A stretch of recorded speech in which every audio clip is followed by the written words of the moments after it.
All right, here we go. Chopper, finally on VladTV. What's down, Vlad? At long last. I know, well-deserved, huh, bruh? Well-deserved. About time you got a Barone Street hit 'em hard boy on here. Hey, you man. Did? Yeah. This has been years in the making here. Yes, it has. But you know, better now than never. Absolutely. You dig? And everybody get their time. I feel like this has aligned correctly. You know, Correct. So Correct. I'm here, you here. Let's do it. Let's lay it all out, Vlad. All right. First time here. Yeah. I want to start in the beginning. Okay. Grew up in New Orleans. Yes, I have. What part? Uptown New Orleans, Barone Street. Okay. Barone and Martin Luther King. That's where Cash Money and them are. More like Baby. Baby is more like Saratoga and Irado. So he lived on Saratoga and Irado. I'm more like down the street from Baby and them. And Baby also lived in like the 13 ward and the Magnolia and all that there, but the Baby we know, the B32 and all that, he's Saratoga and Irado bound. So Baby is one of our own, believe that. Baby. So Cash Money, Turk and all them boys is out the Magnolia. But we from a residential neighborhood. You did? That makes sense? Well, Terrence Gangster Williams. That's my dog. Regular on my show. Yeah. Do you remember him running around with the Hot Boys and everything? Yes. I remember. Gangster, tell you, I think he used to date my auntie. Gangster did. Oh, I don't want to say date. I think he just used to fuck her though. But Okay. yeah, I just talked to Gangster though, and he told me he was proud of me for getting on Vlad, and you dig. So shout out to Gangster, you heard me? And I don't feel like when it comes to the Gangster situation, a lot of people, and this is my opinion, bruh, you know, when they feel away, it's like a double-edged sword with Gangster. Some people feel like what he did was not cool. Some people feel like he did what he had to do. My opinion, I don't know what I would have done. You dig? It's the dead. It's the dead, Vlad. Right. I don't know if I don't know. That's a tricky one. I guess you got to be put in that standpoint to be able to make that decision. I don't know what I would have done. It's the dead. I don't know. But shout out to Gangster, because at the end of the day, I fuck with him, and that's all that matters to me. I seen him growing up, and he was a legend. He was about everything he said. Every fucking thing he said. Well, right. He's a few years older than you. Yeah. So did you know about his reputation and everything else like that? Everybody knew about Gangster. Everyone knew about Gangster. Gangster wasn't no fucking sucker, bro. He wasn't no hoe. They was, the Hot Boys, they was about their issue. And everybody was afraid of him. But yet, they was glamorized as well. It's a tricky one to be feared and also idolized. And that's what I would say, the reputation of Gangster and his whole crew. They were feared and idolized at the same time. Well, your name, it came from BG's character? It did. And Baller Blacking? It did. Yeah, it came because of that. It's because I was trying to figure out, my pa went to prison. Pardon me, in like 96, 97. So when my pa went to prison, I was practically on my own anyway, because right after that, my grandma passed. And then my grandma passed, she left a little house on Felicity, and I had that house for like 3 months. So I was practically living in that house until the lights went off, and then all the notes and bills came, and I was about 13 years old. And when my grandma passed, I was practically on my own. Then I started doing things that I shouldn't have been doing. My oldest brother, Barry B, he was across the river doing shit he wasn't supposed to be doing. He'd get killed. I get grazed. I'm in the hospital. And basically, fuck. At that time, Baller Blocking was on its way about to drop. So my cousin came, and I don't know if you remember DVD players, but of course, he came and brought me a DVD player, and I was tweaking to watch Baller Blocking. And when I was always a fan of BG anyway, growing up. More than all the Hot Boys. I love every last one of the Hot Boys you had, but BG just, I don't know. You did when I seen Baller Blocking, bro, I just was like, it influenced me to want to be a rapper. I felt like I can do it. I did. I felt like I can do it. And then I got grades and shit. I'm like, say, bro, I just got tired of the New Orleans lifestyle. And I was 13 years old. You dig? I wasn't in school, bro. Okay, so let's back up for a second. Okay. So you said when your grandma died, you were on your own. I was. Where was your mom? My mama lived in Baltimore. My mama lived in a different city. My mama gave me up. To who? I was to my daddy. Okay. But I was practically a foster child. Okay, so your dad stayed in New Orleans. My dad is from New Orleans. My mama's from the East Coast. Got it. So now you're in New Orleans with your dad, and is your dad an active parent or not really? My grandma was an active parent. My dad was in the streets. Okay. My dad was in the game. Okay, got it. Yeah, he was in the game and got caught up in the game. My dad was he was a driver to a crime, and basically they charged him like he committed the crime as well. Yeah, but that's what happens. That's exactly what happened. Yeah, so they give him life, natural. Right, you're an accessory to the actual crime. So if there's a murder that occurs and you're just a driver, you'll be charged with the murder. But yet I talk to him every day, and then when I go visit him, sometimes that's the only time, bruh, I get emotional is when I go see my pa, and we play chess. You did, but besides that, there is no emotions in me like that. Besides that, right. So 96, you're like 11. Yeah. So he goes to jail for how long? He's in jail to this day. Oh, this was what, a life sentence? Yeah, natural. Oh, so someone died during the course of this incident. Correct. Okay. Yeah. Yes. Okay, so now he's getting a life sentence for murder. What exactly happened? He didn't. It was a robbery, a bank robbery. Oh. Yeah. And what? Someone got killed. Yes. In the course of the robbery. Yeah. Yes. Yeah. Yeah. I was too young to really. Oh, I didn't know what was going on, bro. I just remember he left. I was getting buku shoes, buku clothes. I was fresh. And my pa was the type of person that, my pa from the 17th ward, you know, but my pa I learned a valuable lesson, from my pa. I learned when he had money and was shining, he was shitting on his family. So when he went to prison, they all shitted on me. That's exactly what happened. That's how I was off the post so early, you know, it's because ain't nobody get no fucks about me. So I didn't give a fuck about the world at that time. You know, I was ignorant. I wasn't in school, you know. Okay. When you get grazed at 13, yeah, what was that about?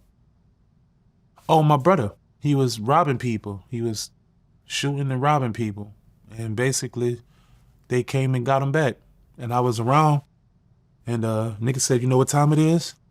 We was just cooling, too. My brother was 16 when this happened. He was like, you know what time it is, bruh? And he was like, what, nigga? Like, I got a watch? He's like, nah, you do. And my brother, and he looked at me, I looked at him, we ran. We went the opposite ways. I jumped over a gate. That's why I got a little slice under here since I was a child. He got the dumping. Grazed me, and I looked back. My brother was kneeled over. And this happened across the river. And he was kneeled over. He had a hole in his head. So, yeah, that's what made me I'm just a soldier the way I am now. You dig? I seen it all. So at 13, you saw your brother get killed in front of you. I sure did. Barry B. Did you know the guy that killed him? Mm-hmm. What happened with that? Whatever happened with that? Well, I mean, was he charged? Did you cooperate? And honestly, I'm going to say, because you're what, like 13 at the time? I went to boot camp. Right, but I'm saying, did you tell the police who killed your brother? No, I did something and I would see nothing wrong with that at 13. No, I went to boot camp because I did something to his brother when he got locked up. Oh, okay. Yep. 6 months, boot camp. Okay. Yeah.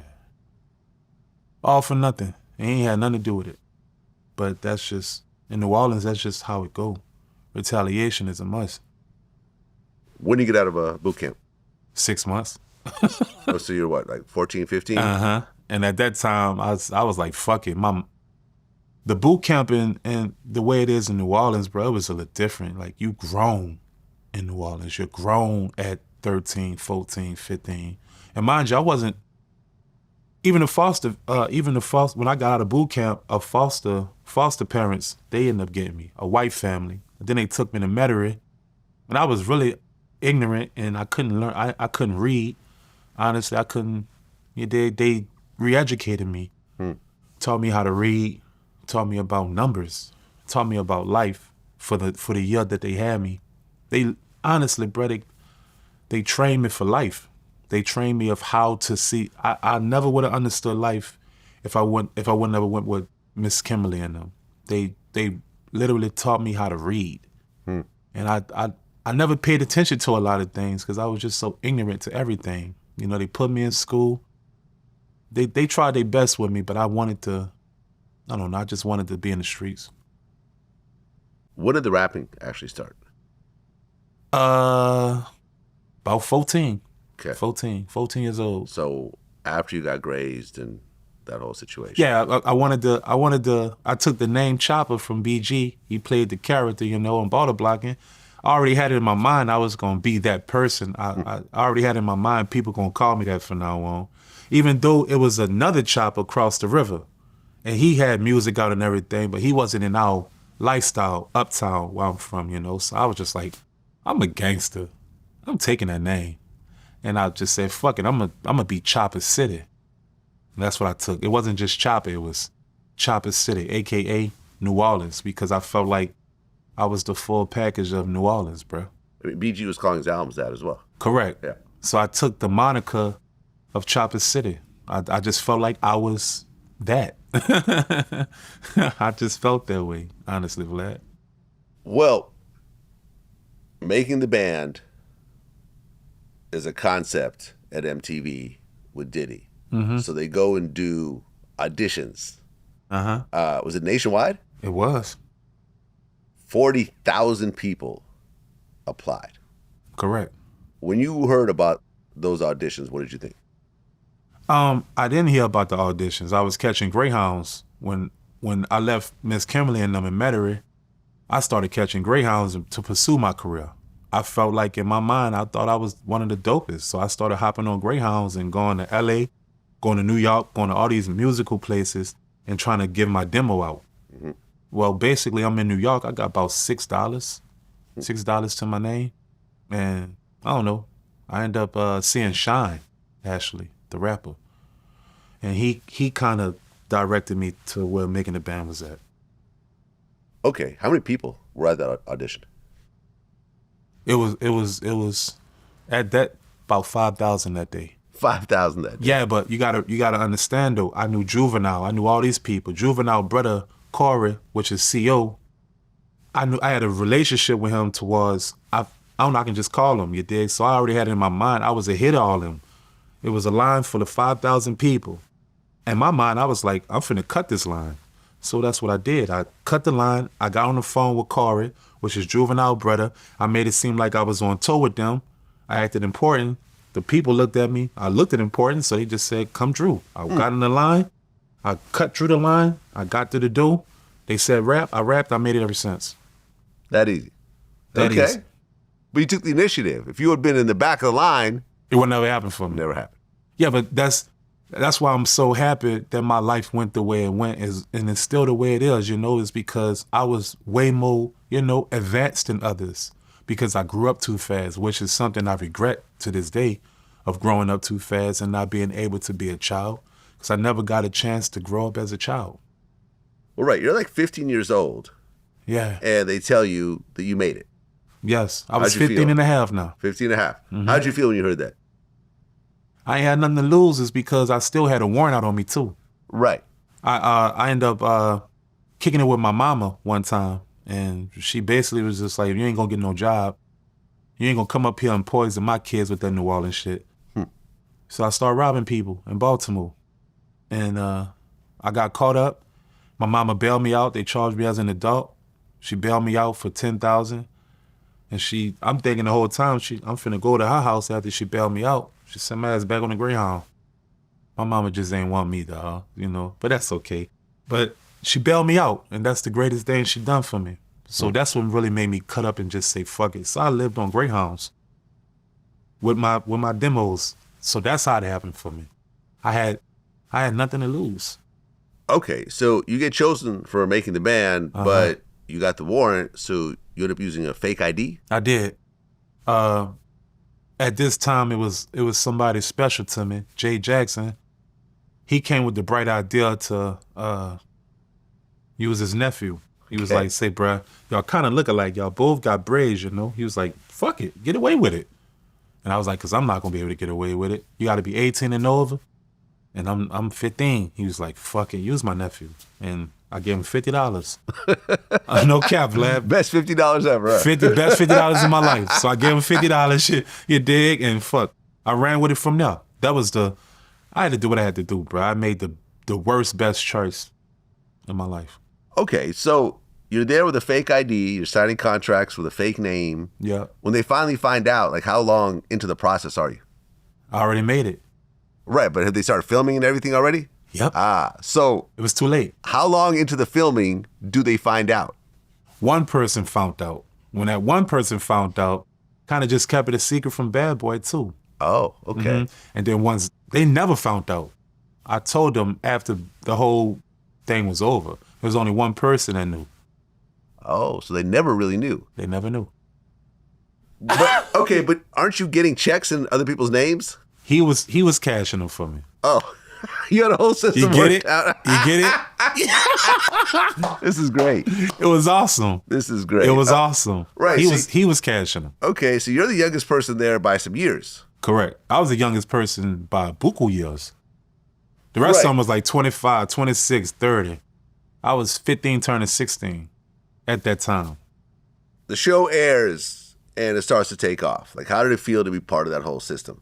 I really didn't much know what was going on, to be honest with you. And mind you, I wasn't really paying no attention. Like, cameras right here, it looked cool.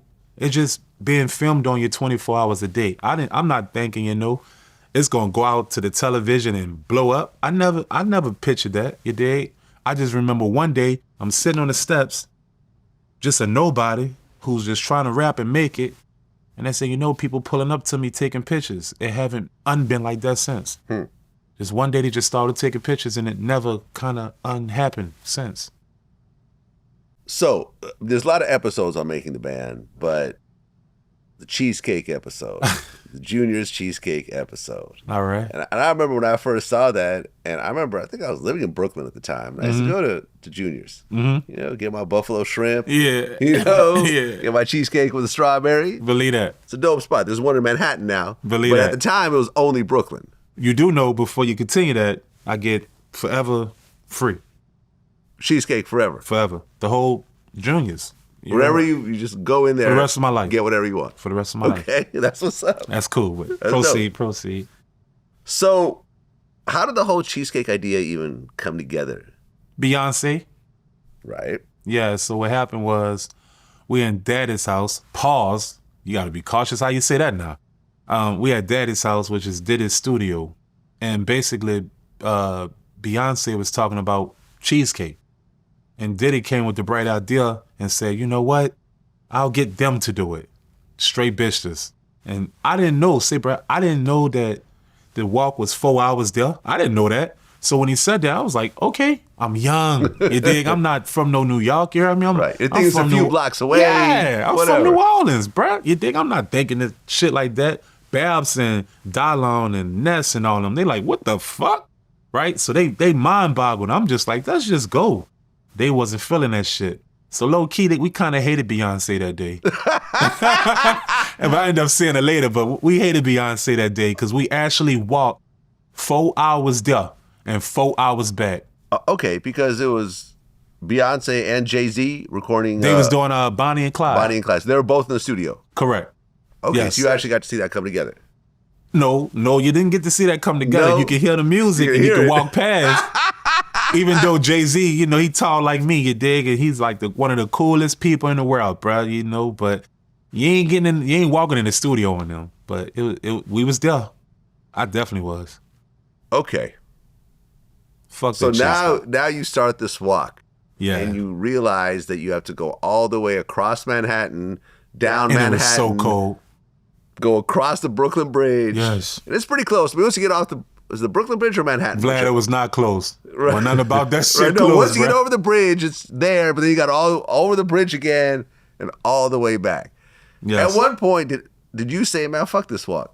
No, Dallon and Fred did, and they called a cab back.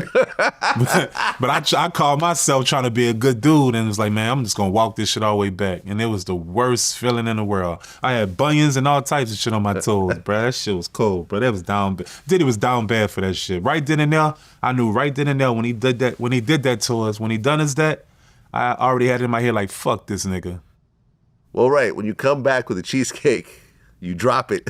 I ate it too, because I was hungry. I dropped it on purpose just so Beyonce won't get it. Right. And then I ate it myself. Okay. Was there only one cheesecake or multiple cheesecakes? It was two. So the other one got to Beyonce? I don't know, but I ate the main one. You hear me? Because I would have felt played, son, to give Beyonce that cake. I dropped it on purpose, and I was so hungry, I just ate it off the ground. Like, fuck it. Fuck it. Fuck it. I was hungry, bruh. So after that, you and Diddy And were Beyonce cool. wasn't even there. She wasn't even there. No, she wasn't there. She never even tried that cheesecake that you guys Nope, spent 8 hours wasn't even getting. there. Okay. They was all gone. After that, you kind of like had a animosity towards Diddy for making you guys do that? I felt the way, but I didn't have animosity, you know, because mine just still, the band album didn't drop quite yet. You dig? I just felt like he was, you know, he was fucking over us and treating us like we was some ducks. You know, so in my mind, I was like, I'm starting not to like this nigga. But it was one person, that bad boy, that I did like, who are the main reason of why I wanted to stay there and be there, and that was Half PR. Right, the president. Yeah. Haitian kid, you know, so. Well, at one point, Diddy asked you who you listened to growing up, and you said Tupac. I told him Tupac. Right. He hated me after that. Did you realize before you said it, kind of their history and so forth? I didn't care. Right. Because I felt like Diddy's a grown man and he should have been passing beyond that at all them years. I didn't think that it should affect him still to that day from a young kid trying to make it and telling you the truth. I kept it real with him, you know, and because Tupac is my favorite rapper, period. Right. I like Biggie. I think Biggie is dope, but he wasn't part of the influence that made me who I am. It was Tupac. And Diddy felt the way about that. Right. He stopped talking to you for 4 days? maybe a little more, to be honest with longer. you. Stop talking to me 100%. Like, no text, no calls, no nothing. Just treat it. He felt the way. Did you see that again? Did anyone else ever mention Tupac around him, or Nobody? Yeah, we learned our we learned our lesson. Like, that's how I knew right there. I was like, oh, this nigga don't like Tupac. I knew that right there. Like, Diddy don't like Tupac. Well, you said that Diddy used to, play mind games and make people fight with each other and hate each other and so forth. Definitely. Describe that. I wouldn't just say Diddy. I would say the whole bad boy, Phil Robinson preferably. Hate Phil Robinson. But, all right, when we first got down with Bad Boy, they had a group called Something Fellas, Hood Fellas or something. Yeah, so basically, I guess everything that Diddy and them had that they was finna do with them, chopped them off the block and presented us as the forefront, as a priority. They felt the way about that, started dissing us. Did it, I wouldn't say did it, I would say I would say Phil Robinson would go to them, tell them things about us, of what they gonna not do with us, flip the script and do the same thing with us. But really the whole Bad Boy used to do that amongst everybody, from whoever was over there, the Sherry Dennises, everybody, they all make us hate each other and kind of like be jealous of each other. I don't know. I never understood the diabolical mind frame of playing that type of game. I thought, we all on one leg, but we all a family, But they didn't treat it like that. We was all in competition. They treated everything like competition and made us all compete against each other. I don't know. Well, Mr. Bentley was around during this time. He was Puff's assistant. Yeah. I know Bentley. Me too. We haven't talked in a while, but yeah, we know each other. We did some quick interviews and we kept in touch here and there. Believe that. Now, you made some accusations about him. I didn't make accusations. I told truths. Okay. So what did you say? This is what I said. I said, we went to Jacob the jeweler. I copped 3 chains. I copped the Jesus Charm chain. I copped the Jacob Cross chain, and I copped the diamond chain.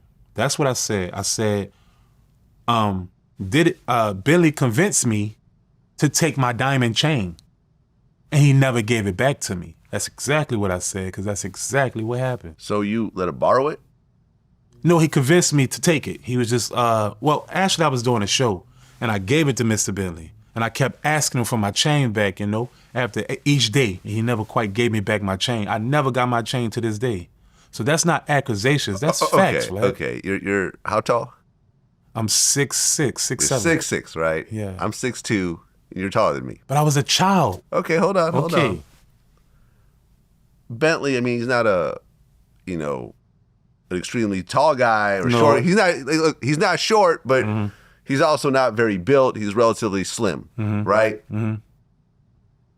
If I was you and someone the size of Mr. Bentley took an expensive piece of jewelry from me and refuses to give it back, I would think that you would approach this person physically and say, "Where's my chain?" Rewind that. Now, mind you, we making the band kids. When Mr. Bentley came on board, they made it seem like he was the most important person of Bad Boy to be a peer mediator with us. So I felt like in my mind, if I kept coming at him wrong, I was going to get in trouble with Bad Boy. Okay. You got to understand the real dynamics of the situation. We was basically in boot camp. They used to leave Bentley in charge to handle us. Okay. So when Bentley did that, yeah, I kept coming at him like, with my chain, but deep down, I didn't want to get in trouble with the Bad Boy shit and they send me home either. So I try to stay in good graces and still try to be myself at the same time, bruh. That's how diabolical it was over there. So when you say, could I whoop Bentley ass? Fuck shit, Chad. I would have whooped the fuck out of Mr. Bentley. Well, I'm not even saying whoop him, but it's like, but Vlad, just approach him like, Vlad, yo, I'm gonna need my chain back. But there is no approach. I came at him buku times with it. Okay. And not just that, I rock with Mr. Bentley. I always have. I rock with Derek, dog. I do. I always have respect for him. But at the end of the day, you took my chain, you never gave it back to me. There is no way of explaining that, Vlad. I don't care how that sounds. And Mr. Bentley will tell you, I took his diamond chain, I never gave it back. He got to keep it real. That's what happens, huh? Okay. Now, Freddy P said that Diddy would always disrespect Bentley. Yes. Did you see it? Yes. I mean, there's the umbrella thing. I remember me and Bentley even talked about that at one point. That didn't seem like a huge deal to me. You know, if you're the assistant and this is your boss, you're holding the umbrella, all right, you know, maybe it's a little demeaning, but it's really kind of part of your job in a certain type of way. Depending on how you look at it. Yeah, that varies. Depending on how you look at it. That was more like a character, Vlad, right? It wasn't, you know, it wasn't a lifestyle, though. You know, Mr. Bentley looked at it like it's just an act that I'm putting on. Right. Diddy treated them like that was just him, period. Du-boyed them the whole way. Right, because Bentley would also kind of dress up and get some of the shine around. He was Puffy. super dapper. Yeah, he was always fresh. And, definitely. I mean, shit, he was even, he ended up even doing music. I think he signed to Kanye at one point. He ended up working with Andre 3000 with too. Andre 3000. Yeah. So he actually legitimately had some sort of artistic career. I remember even, I haven't thought about this in a long time, but I remember this one time I was in the studio. Yeah. It was me, Bentley, and Kid Cudi. Mm-hmm. And this white kid, I forgot what his name was, who was managing Kid Cudi. Mm-hmm. And I remember, like, Kid Cudi was like, yo, man, like, yo, Bentley, like, your shit is fresh. Like, you're always doing fresh shit. I'm like, you know, this is when Cudi first kind of got signed to Kanye. Yeah. But he was really giving it up to Bentley. And Kid Cudi went on to become a major star. So, yeah, I'm saying Bentley's Bentley. I don't know about the situation with the chain. I've always thought Bentley was cool whenever I've spoken to him. And Vlad, he's married now. I don't even think he's in the industry anymore. He's not. He didn't got married. His wife is an actress. Like I say, I'm proud of Bentley. Period. Yeah. I never had a fuck Mr. Bentley. I had a nigga give you my chain back because if you don't, in my mind, you're a thief. But at the end of the day, Vlad, around the Bad Boy camp, he was known for being a thief. I just didn't believe it. When Bentley took he didn't take my chain. Let's get this clear. He just never gave it. Well, that is taken, chop. Yeah.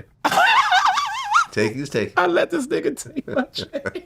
See, bro, it happens to the best of us. You know, I take my lick. You know, I let the people joke me and all that. You're right. Mr. Bentley deboed me out my chain. Hey, man, listen, we've all gotten robbed by people around us. At some point in our lives, me included, it is what it is. He deboed me. Right. It is what it is, you know. Yeah, it is what it is. Didn't put you in the poorhouse. Yeah, You'll be all right. He got me. Shout out to Bentley. Okay, so the first album comes out, Too Hot for TV, ends up going gold. Mm-hmm. How did it feel to be part of that project? Well, that was a great feeling. I don't know. I was more in tune with just, I don't know. I wrote most of the. I wrote first on the whole project. I wrote most of like a lot of that stuff on there. I won't give myself credit and say, oh, like I'm the best writer in the world that was on the project. But I'm the only one with the solo song on the project. I was done first with it. You know, they don't want to give me my credit, but I inputted most of the project, but I hated, I thought the beast was poo. I thought the beast was garbage. I hated every bit of that fucking project when it came to the production. I hated it.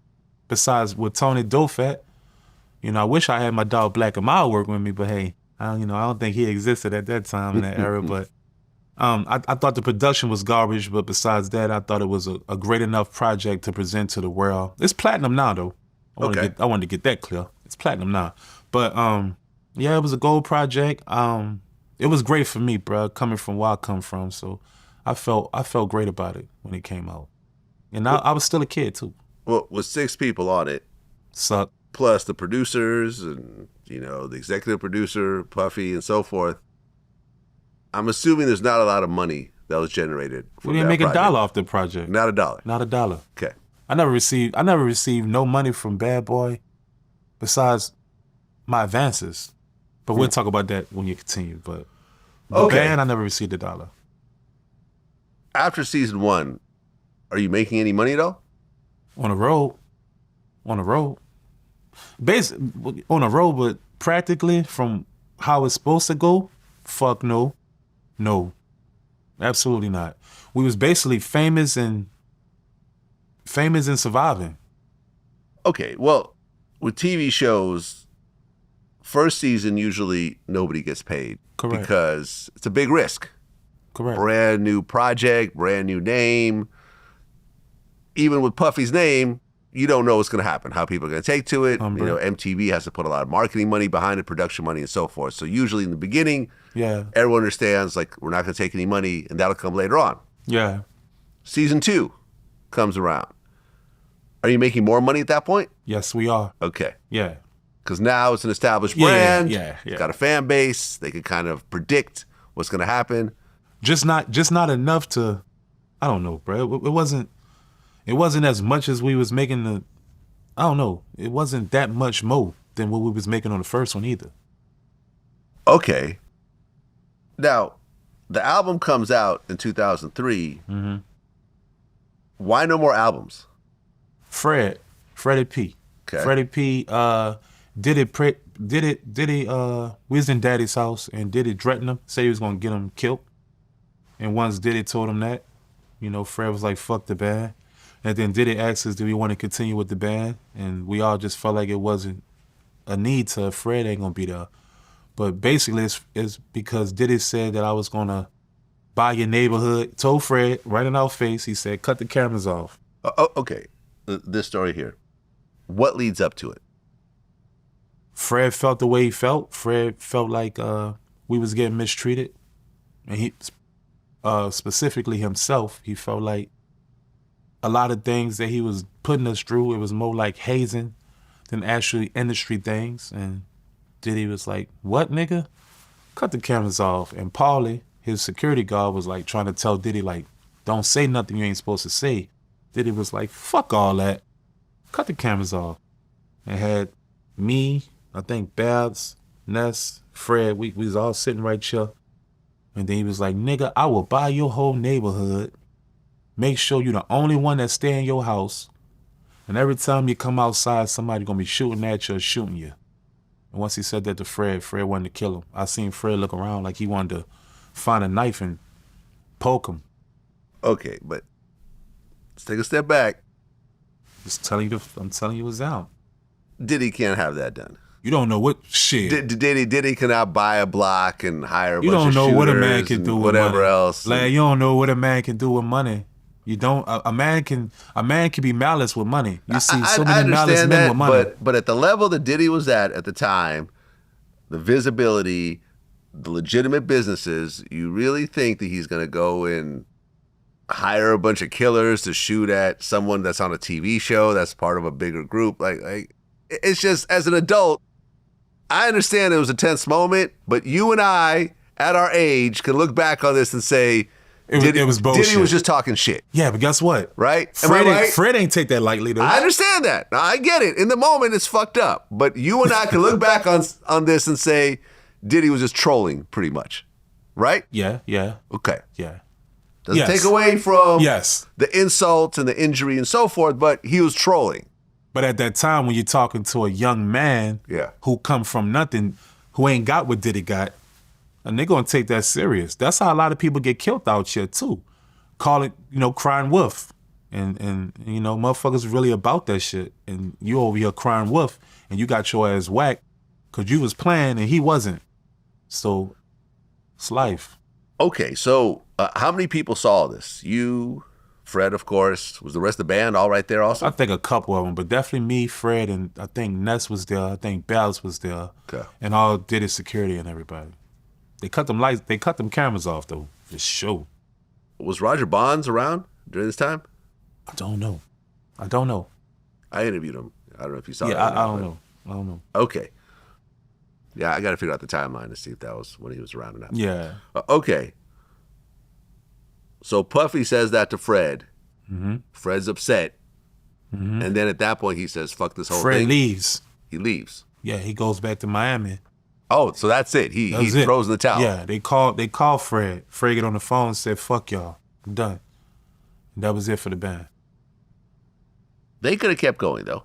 Correct. We did 3 seasons, though. So day 26, let's get this clear. It wasn't no 1 or 2 seasons. It was 3 seasons. Got love for y'all, though. Wow. Okay. It could have kept going without Fred, though. Did you, take Fred's side and not want to do it either, or...? Fred, my brother, bro. We went in it together. I wasn't... The way Diddy was rocking... Well, no, wait. Hold on. You guys met... Mm-hmm. After the auditions. You Correct. guys didn't grow up together Correct. and so forth. You guys met during the process of making it. Believe that. And at the end of the day, it's a business. One of the employees leaves. The job could still go on with just the other remaining members or even replace them with someone else, right? We really didn't want to be in a group. Okay, so at that point, everyone was over it? Yes. Because nigga was tired, bro. Nigga was tired of being in a group. And then, mind you just said something that mattered. You just said that y'all ain't grow up together. You're right. Yeah. That's why we also didn't want to be in a group together either. It just wasn't a good mesh, my opinion. It never was. But but Fred said, fuck all that. Fuck y'all. And that was it. And then that was the rise of Young City, because when the band was over, Diddy was like, oh, okay, all right, since y'all don't want to be in the band no more, I'm going to make Ness and Babs the new group. And I was like, all right. I went home. I ended up going home to New Orleans. I ended up going to Atlanta. When I went to Atlanta, I kind of started popping. And Diddy heard about it, called up, and was like, come back up here. I came back up, and Bad Boy South came about. Okay. Well, I just want to touch on this before we go on. Freddy P seemed like he never quite recovered from this whole situation. In fact, he said Diddy's the reason he hates life. And said he's actually, I guess this was last year, he thought about suicide 2 or 3 times. I mean, I understand some bad things happen, but you go on with life. You have kids. You find new interests. You find new reasons to go on. Why do you think he still wants to kill himself over something that happened, 20 years ago? Yeah. Some people, bruh, when the red carpet gets swept from them, they cannot quite recover. That's why a lot of rock stars and musicians kill themselves anyways, because of finances. It's the burden of being popular or famous, not being able to get a job, not being able to live a normal life, is because you're too far gone. You dig? So that sucks. That plagues your mind, and it'll make you want to kill yourself because you felt like you went through buku things and ain't get $1 out of it. That'll plague your mind, Vlad, bro. It would, no matter how that sound. And I tell Fred all the time, you got to learn how to forgive yourself. You dig? And I tell my big brother all the time, you got to forgive yourself, bro. Fuck all that, because that ain't shit. Forgive yourself. Once you forgive yourself and let go, you'll be able to flourish and re-educate yourself. I try my best to, be the best person I could with Fred and give him the best advices, because I don't think Fred likes leaving his demographic either. You got to be able to get up and go. So if you're staying in one demographical place domestically, you have no other choice but to think about the past because you're not moving forward with your future and your career. Well, I just interviewed Day 26. I seen that. You saw it. And I'm talking about Diddy and the drug use and so forth, and how sometimes you get the sober Diddy and sometimes you get the drugged out Diddy. Facts. And so forth. You saw, you had that happen? You see course. Diddy like high and... But Vlad, you gotta understand, one thing about Chop. It wasn't just the band with Chop. I ended up signing with Bad Boy Right. South, so I lived a whole different life, like going to his house and actually like living and seeing things that I didn't think I was ever going to see when I was with the band. Got it. So, yes. Okay. Yes. So they're talking about the different sides of Diddy, and then Q starts talking about an email that he saw. He said Roger Bonds was on this email also. I talked to Roger Bonds, and he said he doesn't know what Q was talking about. Of course exactly. he said that. But as he's describing it, and he said there's like sacrificial stuff in this email, and he's not saying what it is, but as he's saying it, he starts to cry. Which, okay, I get it. I've interviewed people and they start to cry sometimes when talking about traumatic experiences. Yeah. But then the other members of Day 26 start to crying cry too. as well, which is I've never experienced that before. Me either. Not like a group of people starting Me to cry either. together over someone's traumatic experience. Me either. To the point where they had to stop, walk away, Yeah. kind of get themselves together. I don't know why somebody that evil would.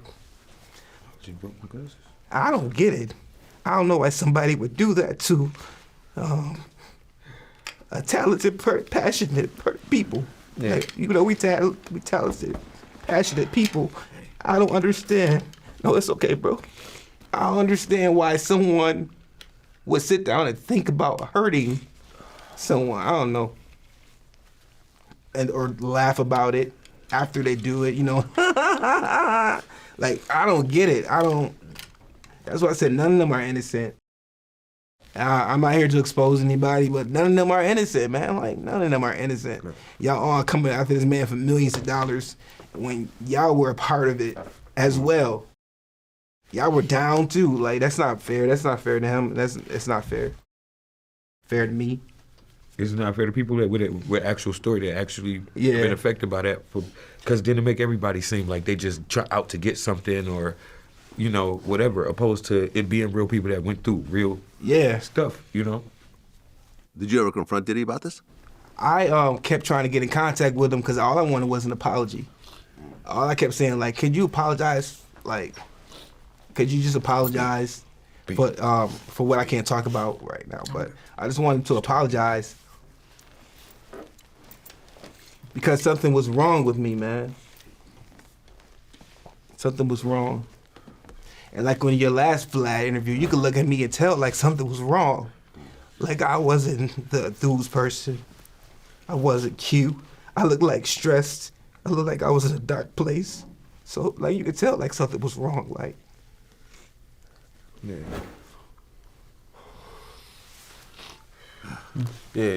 I didn't mean to go there. I'm so No, man, sorry. It's all good. It's I'm all so good. sorry, This man. is real. Yeah. And We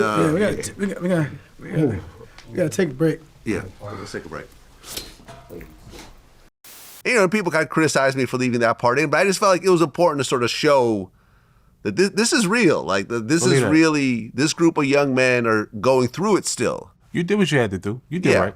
Yeah, you I did. felt it was still important to put it out there. When you saw that, did you have any idea what he was talking about? No.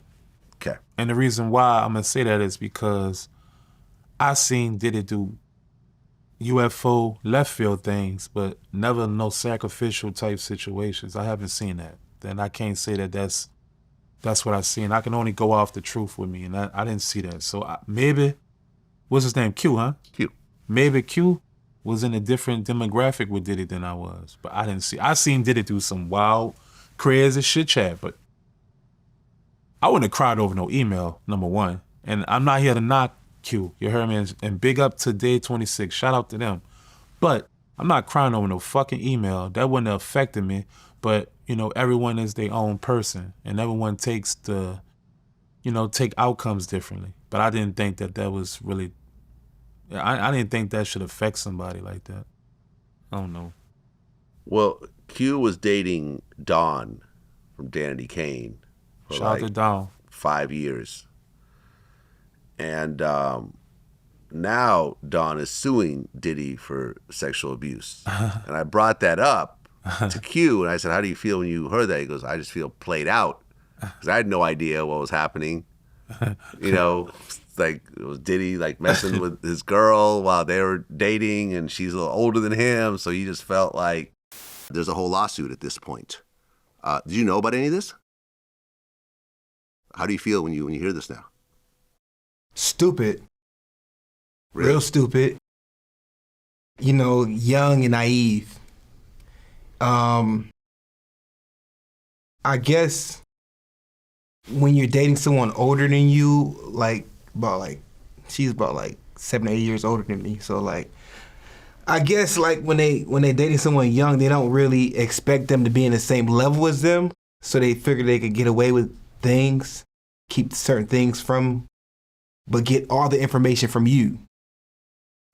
Suck your energy, get all your information, because you're the young, but you know they feel like you're not on their level because they're older. So I feel stupid and I feel betrayed, and I feel like the truth is not out there. And I'm not here to ruffle any feathers or anything, but you know, I mean, the truth will be revealed in time, and people will hear every sides of everyone's story, I guess. You know what I mean? I can't really, like I said, I can't talk about it right now. I wish I could. But yeah, I feel very stupid, and I feel very, very played, because I didn't know. And I thought we were tight. I thought we were close enough. We knew everything about each other. I thought she knew everything about me.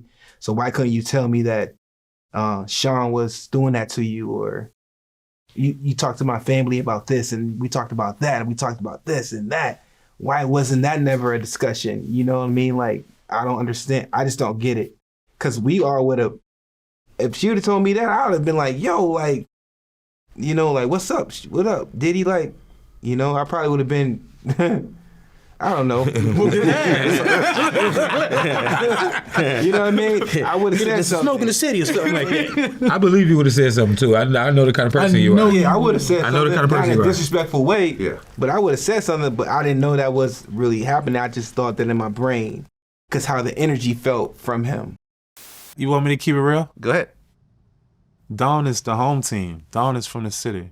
You know what I mean, New Orleans. So I don't want to. I don't want to do this. I just, even with the Sarah situation, you heard me? When Sarah said that Diddy sexually assaulted her, and I shot her down. And the reason why I shot her down is because I seen Diddy come downstairs, take you 4 o'clock in the morning, and then drop you back off 8 o'clock in the morning. You look like you rode down a 50-foot hill. Your hair was frizzy, your makeup was smeared everywhere, you was drunk and you looked happy. You didn't look like you blacked out, you didn't look like you was drugged. You were fucking him, and then you flip and turn around and go fuck Fred.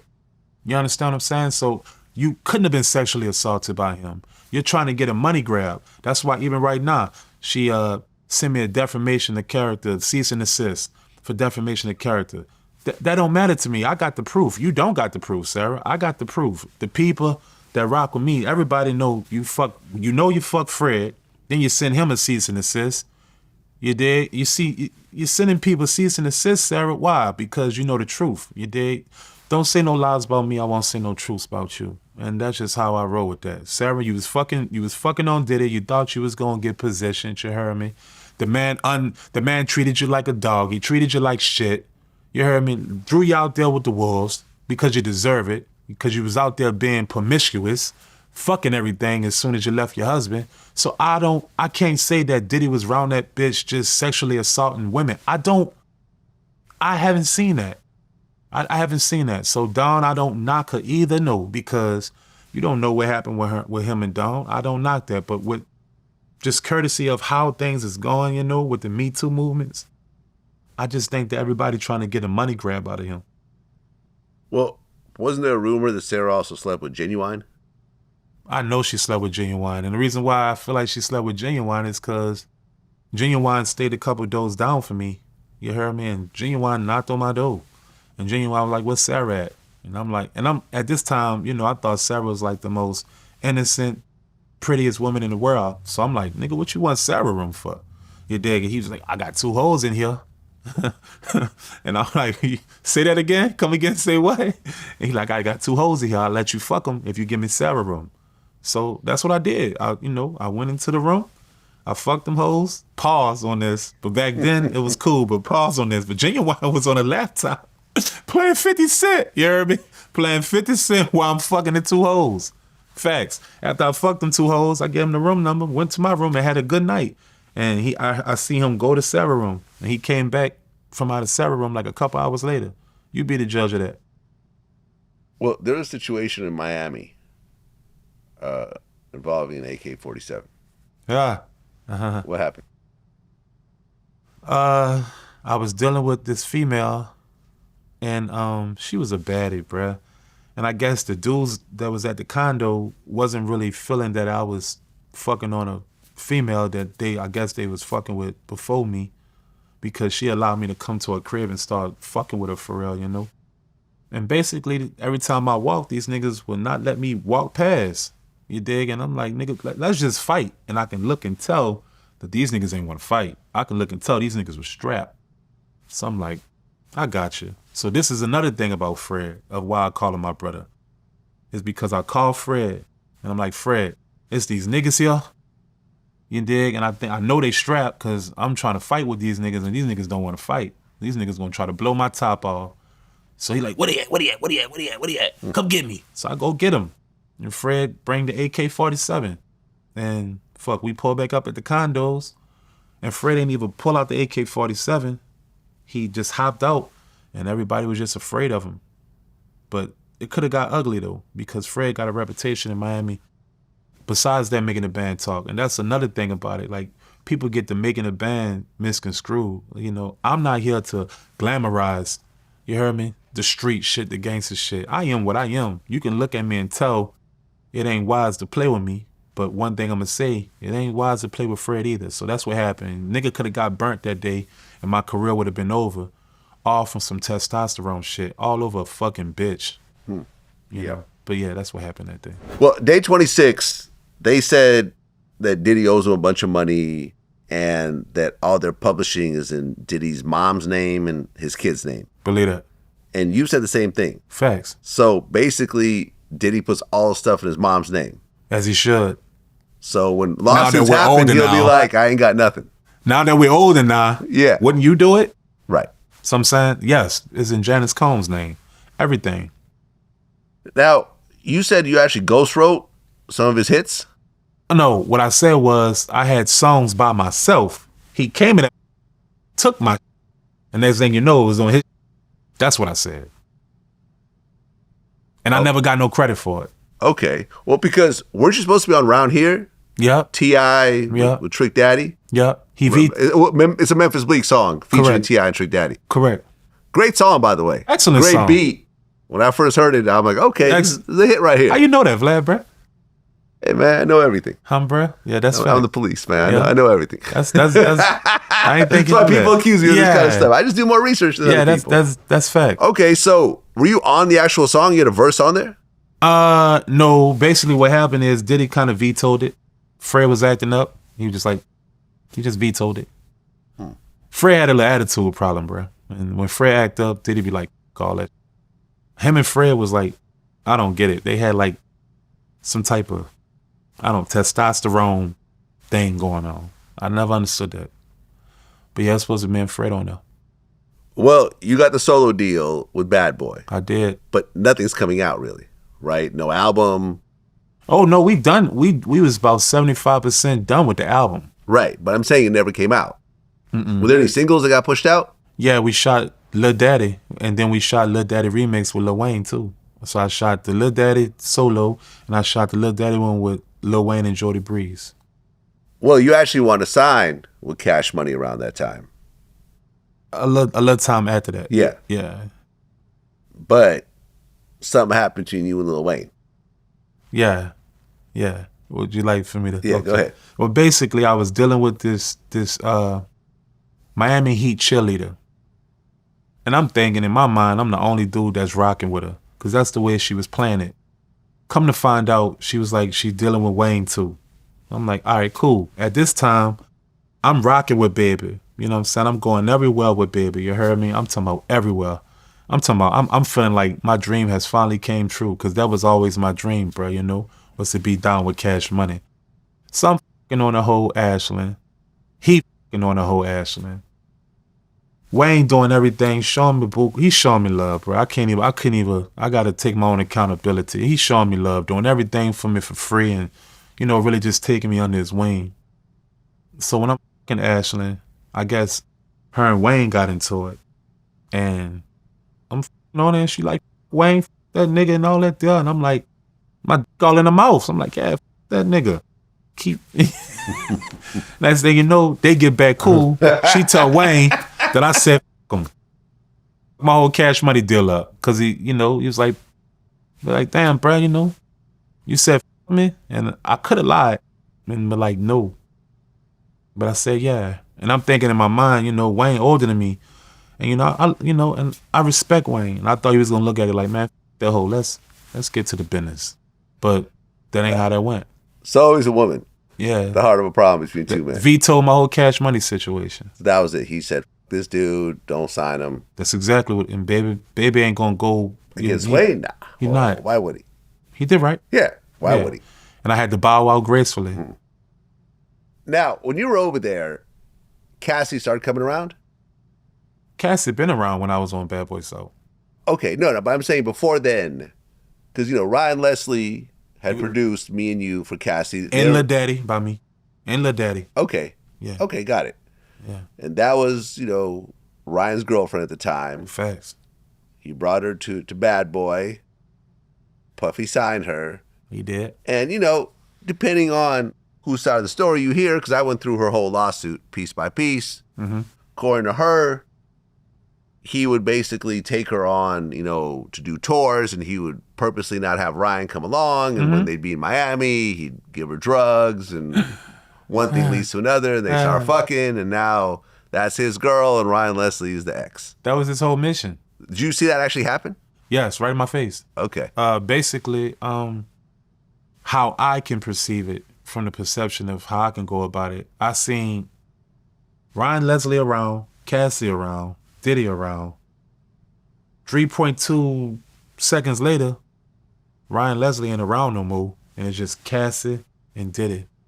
And that blew my fucking mind, because Cassie and Ryan Leslie looked like they was damn near finna get married, bruh. Diddy came through in that bitch and wrecked shop. Took his bitch, basically. And once he took his bitch, Ryan Leslie stopped coming around. Right. That's exactly what happened. Did you see any of the abuse? No. I seen toxic things happening. Like, don't get it twisted. I don't think it was just no Diddy just punching all on her and beating all on her. Cassie used to do some wild shit too, bro. No, I didn't read Roger Bonds. I mean, the way he kind of described it, when I look at it from the top down, is you have two drug addicts. Facts. Right? Diddy and Lord Cassie. knows Diddy was doing them drugs. Diddy's doing drugs, and he's doing them with Cassie. Yes. They would do these 3-day binges in, you know, hotel rooms where they would tell Roger to go, you know, take the weekend off. They would get high. There'd be, you know, threesomes involved with male prostitutes and whoever else. Yes. And then at the end of those 3 days, they would get IVs and try to recover. And then the next weekend, they'd start all over again. And during the course of these freak-offs and all the drugs, there'd be yelling, screaming, punching. You know, listen, at the end of the day, Diddy's a man, so you're not supposed to punch a female, period, because you're stronger than her. But every so often, you know, Cassie would hit him and he would respond, and, you know, and so forth and so forth. That's what I say I've witnessed. Okay. That's why I meant to say, like, she wasn't no angel. Yeah. You dig? She did a lot of things that made actions turn into reactions as well. Look, I get it. We saw the video, and it was horrific, and there's no explanation for that. I don't care what happened leading up to that. He should have let her go. Doesn't matter. He should have let her I go. don't care if she had 100,000 in her bag. I don't care if she spit on him or said, fuck your mother, whatever. Let her go. Let her go. Clearly, she was trying to get away. Yeah. And your life was not in danger. You know, listen, there's Should've a let her reason go. to hit anybody at some point. Yeah. There's always a good reason to do anything. But at that point, she was getting away. He's the one that chased her and just beat her up real bad and dragged Stomped her back. all on her and all Yeah, that. so I get it. He was 100% wrong for that. But like I said, there was a toxic relationship. Yes, it was. It wasn't And- just one-sided. Yeah. Well, at one point, you actually run into Cassie, I did. and you guys talked about the whole situation. That it went straight like that, but quite not like that, but straight like that. We was in Floyd Mayweather's spot. Okay. Be honest with you, I came in there.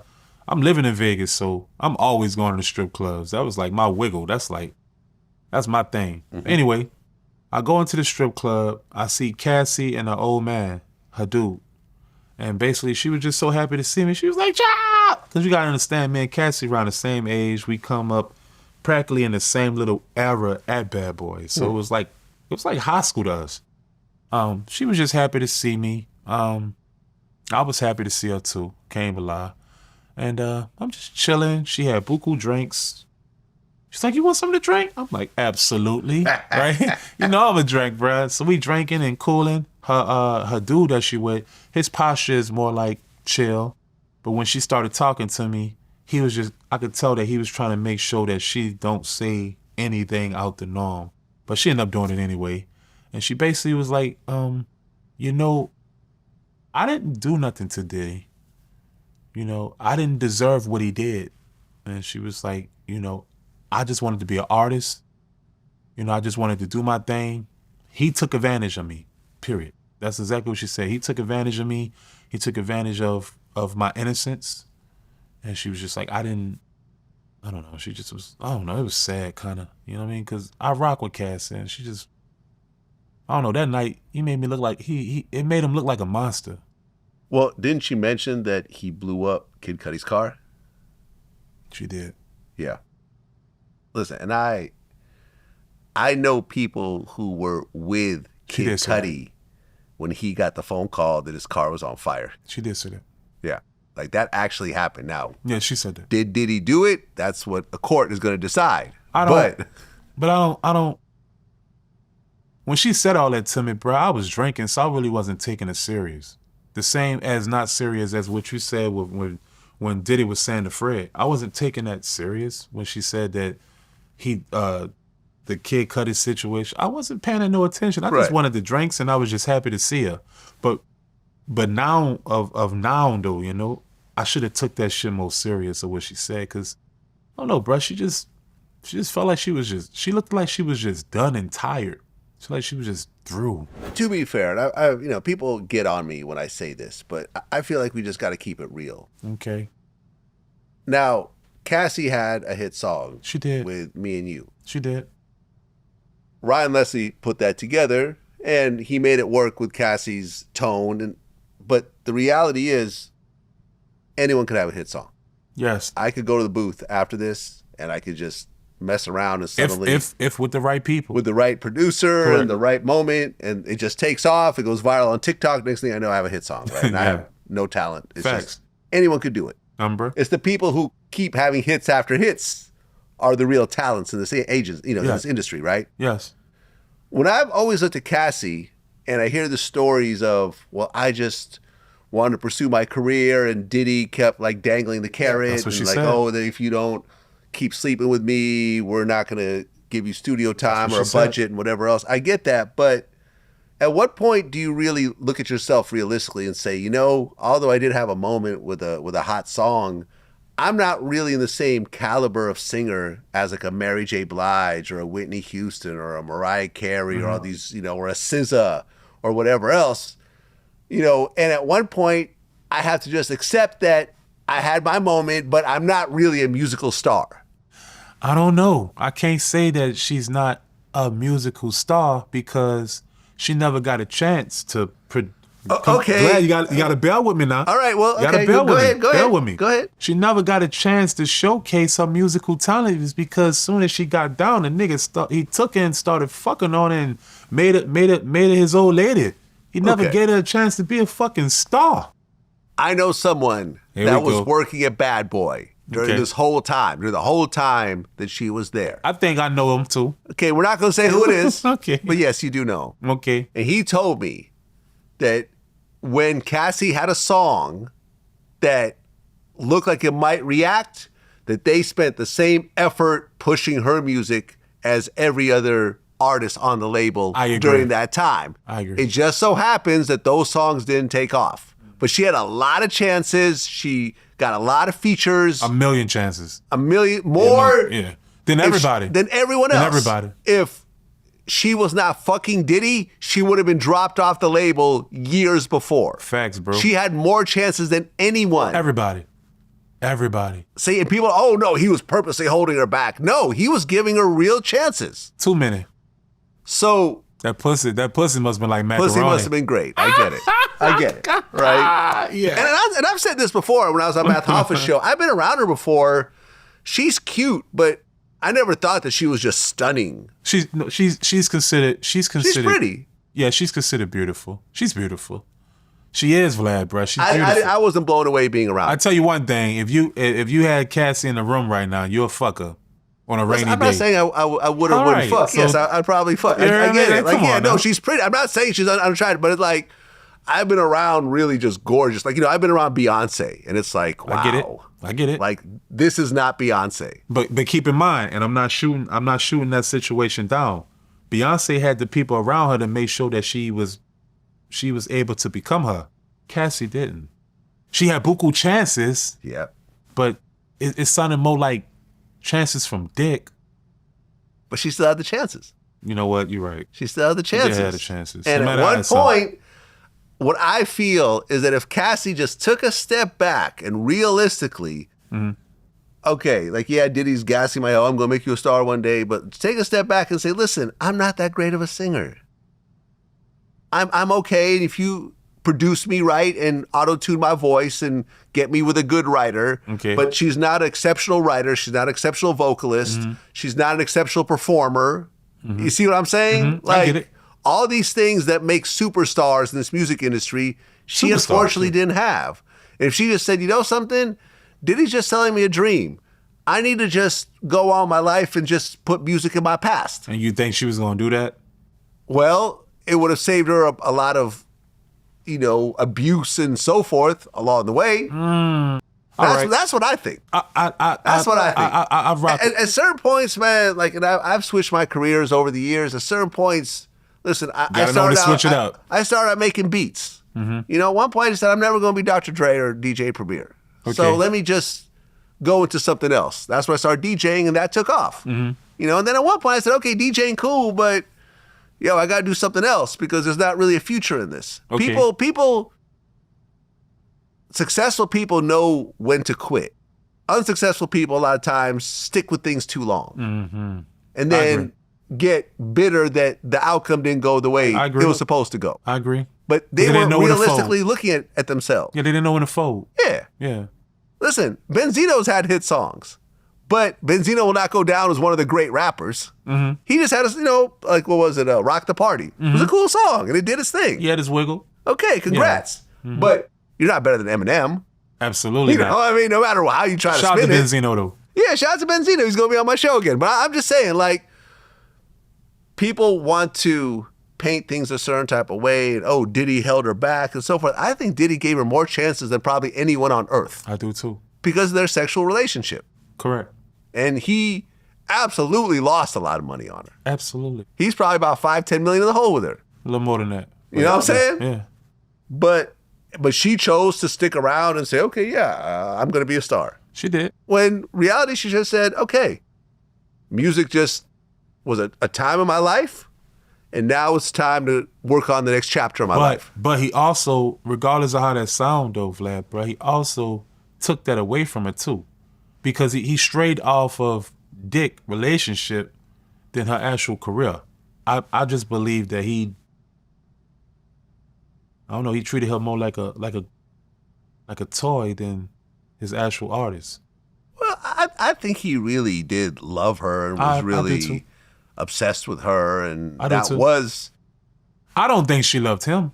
Probably not. Okay. But he did publicly claim her, red carpets. I'm sure there's a whole bunch of girls that was fucking with Diddy that you have no idea who they are. You know what I'm saying? They're in the cut and so forth. I remember I was in New Orleans and he was making out with that Gina girl. He did right. In the club. You know what I'm saying? He did right. He did right. Yo, but he was claiming Cassie publicly. She's, to be honest, bro, she's eye candy. Yeah. You know? Yeah.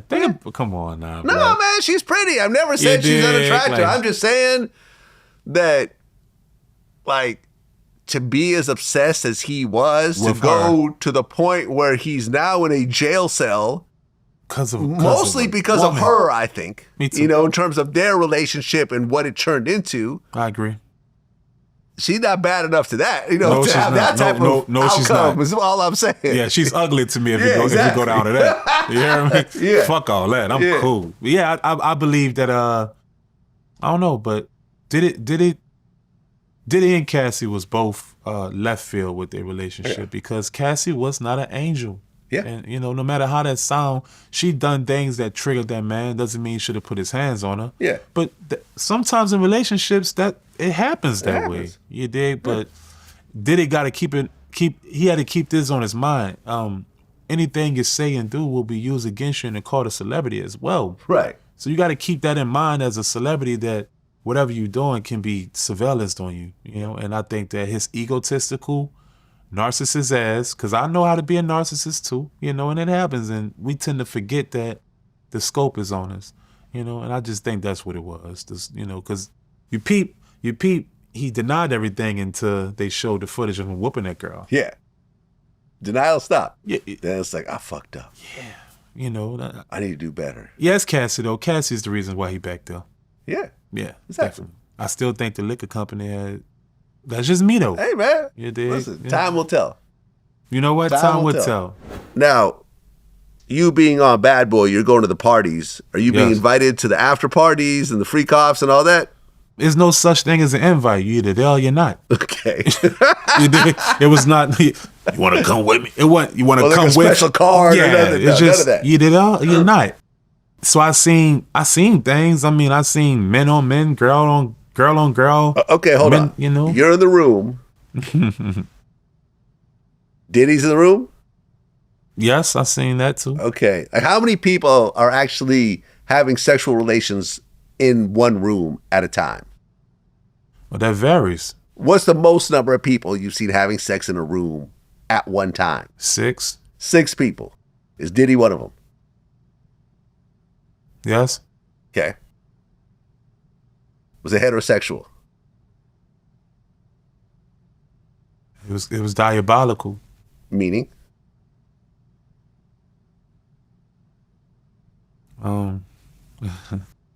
I seen Diddy. This ain't my first time seeing Diddy doing things with a man in my face. What was he doing? I never seen Diddy have sex with a man. I seen Diddy doing things that always kind of was like, whoa, my bad. And he'll be doing kissing and rubbing. Wait, you've seen Diddy kiss a man? I definitely seen Diddy kiss a man. I walked into the room and seen Diddy kiss a man. A powerful man. Okay. Can you say what that is? That what? I can't. Okay. Yeah. Someone... Because that person is still in the music industry and it's a big dog. And, so if you were to say that name, I would know who that is right off top. Yes, you would. Is this a openly gay man? Absolutely not.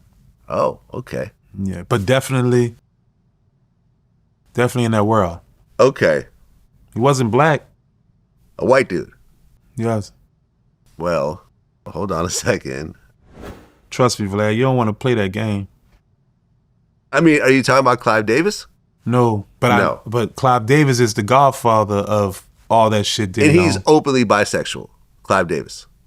Later in life, he said that I'm bisexual. Definitely. He had a male partner. Definitely. And so forth. And look, people, because of that, people start making their stories up since Clive Davis gave Diddy his first solo deal as a label. Oh, they're saying that Diddy messed with Clive Davis. I haven't really heard that. I think there's a lot of conspiracy theory around this shit. You got to look at the pyramid though, Vlad, bro. Just look at the pyramid from his history. It all equals somehow, some way to bisexuality. Yeah, I mean, I felt that Diddy's been bisexual for a while. I know he's bisexual. And there's nothing wrong with that if that's what you want to do. It's not my thing, but if you want to swing both ways, there's nothing illegal about it. That's your thing. That's your prerogative. I don't think that's a crime. And I've always felt like if Diddy came open with it, people might be a little more kind in the way they approach them. No? Absolutely they not. just have a field day with him? Not in this music industry. Look at all the people that came out as gay and they were embraced, from Frank Ocean to Lil Nas X to Tyler the Creator. Tyler the Creator ain't gay.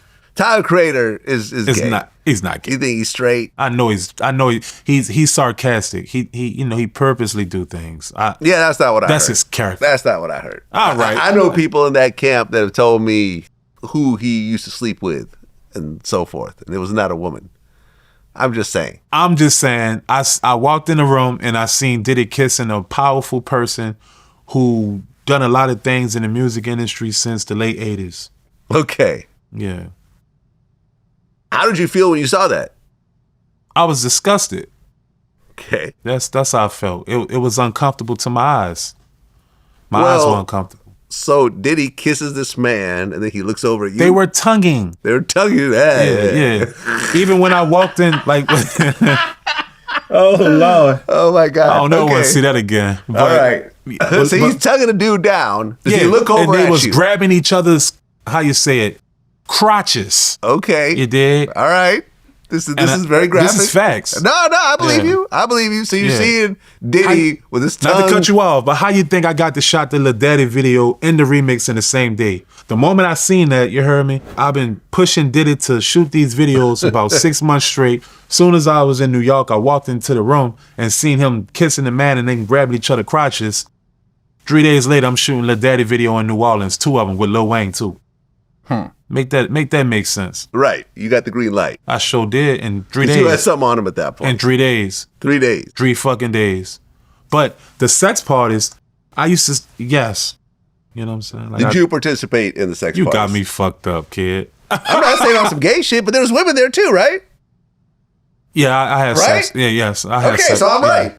Yeah, so I don't got you fucked up. Yeah. No, but I guess you could see how that would imply, but I actually meant like with women because there are women there. Yes. Yes. I think like Kendra Wilkinson, who was part of like from Playboy. I was getting my dick sucked a lot. Right. Yeah. By women. Nigga. You got me. Hey man, you wanted to make it clear. I'm making it clear too. Like yeah, but I ain't nothing about me left field. I guess just for me. And look, I've had threesomes, foursomes. You know, me and my homie hit the same girl. You know, on either side. I get it, but I can tell you, as a heterosexual man, that it's gotten freaky here and there. If there was some gay shit going on in the same room, I wouldn't be able to perform on any level. Like, you know what I'm saying? Like, if I can't be getting head if two dudes are kissing next to me. Like, let's bring that back.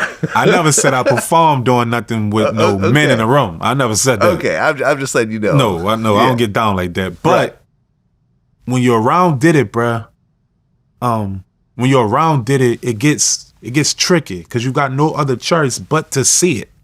It's right in your face. You see what I'm saying? It's like, mind you, it's not an invite. It's just happening. Like when I kicked it with Suge, I seen practically the same shit. But Suge will let you know, nigga, do what you do at your own risk. Don't do no fun boy shit around me, nigga. And he'll go about his way and he'll let you go about your way. Diddy was just more like, it was gay. That's just all I'm gonna say. It was gay. And that wasn't the first time I seen that shit. Like, and that's why, I don't know, I couldn't look at him the same way, Vlad, bro. How many times have you seen Diddy do something gay? About 3. 3 times? Yeah, about 3 times. Yeah. Yes, 3 times. Okay. Was Cassie ever there? No. No. The funny part is Diddy do gay shit with like model dudes, model black men, model white boys, and pause. Pretty looking ass niggas. Just my opinion. Right. That's what I seen. It looked like fashion model looking type of people. Maybe they was male prostitutes. Okay, I just gotta, just gonna make sure because people are gonna start in the comments. Tyson Beckford was not one of these guys, right? Model looking niggas. You're not answering the question. I ain't got to. Okay. But at the end of the day, model pretty looking motherfuckers.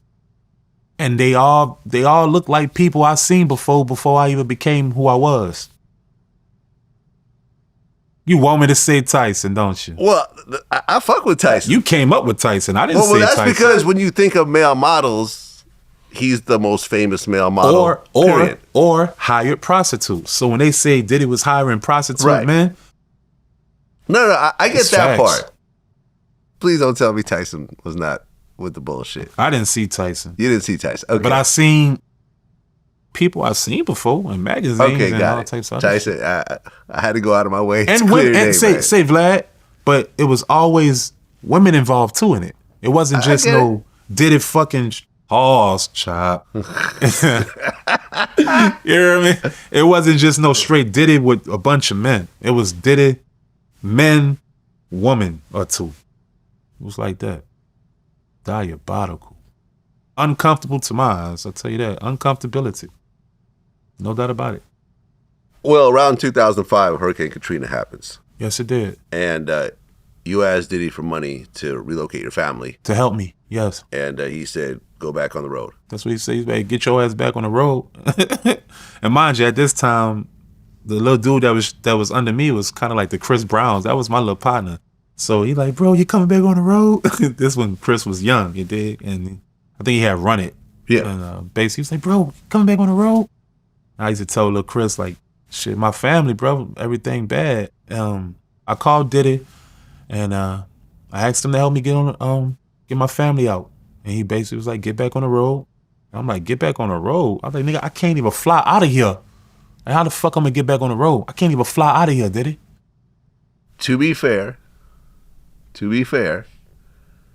you're 20 years old at the time. You're an adult. Yes. Diddy has contractually paid what he's supposed to pay. He gave me an advance for the Bad Boy South. You got advances. Yes. Because of the exposure, you have a way to make money. I do. In terms of a business, he has every right to tell you no. Yes, he does. Okay? Yes. Now, in terms of the relationship and so forth, did you expect something else? I get it.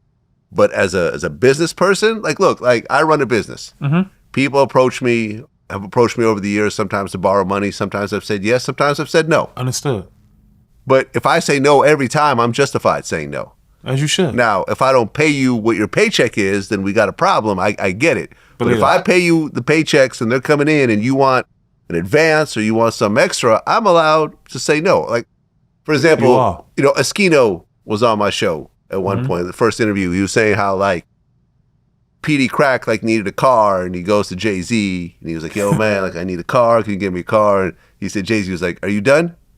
No. No. Yeah, I seen that. And I said, well, I can't really fault Jay for saying that. Me either. Right? He's not obligated to give you a car. Saying that, he tells you no. Yes. And even tells you, well, here's how you can make some money. Go back on the road, which you've been making money with. Yes, I have. I can understand how you felt, but you also, as you're older, I'm sure you could also say, well, I could have just taken it as okay, well. But at that I time, asked and he said no, so now I got to find another way to do it. But at that time, Vlad, that Katrina situation was tremendously stressful. I was frustrated, bro. It wasn't the fact that I needed him to help me. It was the fact that, nigga, if I spend this amount of money of what I know I'm budgeting right now, I'm gonna be fucking broke. So can you do me a favor and just front me the money from my back end for my album? Or at least some portion of it. I wasn't asking him, can I borrow some money? I was asking him, can I get a loan? Or at least give me a portion of my back end because he gave me the front end money. I just asked for a portion of the back end money. He said fuck though. I get it. I get it. And I understand in the moment how you feel that way. But once again, you're not the only person asking for money. No, I am not. And there's a lot of people that he's financially supporting. Mm-hmm. A lot of kids, girlfriends, other employees, staff, and so forth. You may have caught him on the wrong day. It might have been yes tomorrow, but today it's no. But the truth of it was, later on in life, he didn't know how detrimental that situation was going to be. Right. I bet if he would have thought it would have transpired that way, he would have did it. And he apologized afterwards, right? He did. Yeah, he did. He did. So that's when you and him just parted ways. Yeah, because I said fuck him. I realized right then and there, all that fake ass family shit, Yeah. That nigga ain't my family. I had to look at him for what it is. He a businessman. So then you moved to my hometown, Bay Area. Yes, I did. Right. Oakland. That's right. Preferably, what's that, Hayward? Hayward, yeah. Yeah. East Bay. Yeah. Right. And that's when you learned the independent game from the E40s of the world and Yes, so I did. forth. Yes, Yeah, I I mean, did. the Bay, we're known for that type of Changed thing. my whole life. Yeah. And Vlad, in every way, literally. Yeah? Yeah. Like, what are the other ways it changed? Musically, definitely. It showed me how to, being down with Bad Boy, everybody done stuff for us. When I got to the Bay, you had to put the footwork in on your own. Yeah. You dig? If you want to make a name for yourself. No matter who you are, you still got to put in work to be able to stamp yourself in the Bay. Because the Bay is a place towards the fake shit. They don't tolerate it. You got to be for real about who you are and what you do there for them to approve you. And they rock with me tough, But also, the Bay taught me a different game, and it was the dealing with the women game. Yeah, I mean, pimping, didn't start in Oakland, but I feel like it got perfected in Oakland. Yeah, you could say that, but you got to keep it real though. Fillmore, Slim, and all them people, they from New Right. Orleans. Let's keep that real. Now. I've interviewed Fillmore It's Slim New before. Orleans now. Okay. A lot of things started Tuki and all that. That's New Orleans now. Y'all gonna have to give us our props. All right, fair enough. Okay, fair cool. enough. All right, cool. The Mac though, All right. was filmed in Oakland, so You're that's right. kind of You're what I right. think introduced America to pimping. Correct. That was the first movie about it, and that was filmed in Oakland. So Believe that. okay, so how do you go from living in Oakland to then hooking up with Suge? Well, the Suge situation. Yeah, that is how I went. I ended up living in LA. Okay. My dog, rest in peace, Pretty Black. You heard of Pretty Oh Black? yeah, Yeah. I knew Pretty Black actually. Yeah. So yeah, rest in peace. yeah, that's my dog, MOE. That's how we started MOE. Yeah. That's me and Pretty Black. So Okay. basically, I met Pretty Black through Mr. Fab. Ah, right. Mr. Fab really introduced me to the Bay and taught me how to really get independent money. I was making a month. I was making, dealing with Mr. Fab. This all facts, son. I was making 60, 70, 75,000 a month just off verse licks. Okay. Facts. Yeah. And shout out to Mr. Fab though, because he changed my whole life of how to hustle. In a dope era too. And victory. But Fab introduced me to Pretty Black. I like the Pretty Black whole style. I liked his swag. I liked the way he rode. Yeah. And he ain't had a Lamborghini at this time. That was in my era. He had like a Benz at this time. But I met Pretty Black, and I don't know. I gravitated to him, and he really showed me how to really become a boss. Shout out to the Johnny Cashes and the Jacker, man. Yeah, another one. Yeah. Yeah. The Jacker. All these people was around. I was around the whole thing, the whole hyphy movement.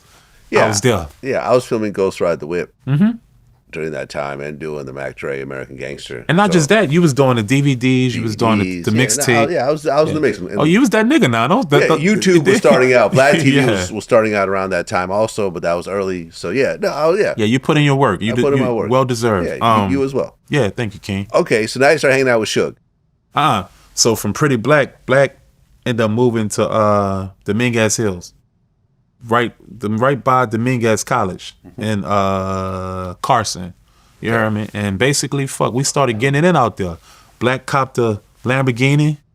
And fuck, I copped the new Benz, the 550, and we cutting up in LA. Well, Black, he kept doing whatever he was doing in the Bay.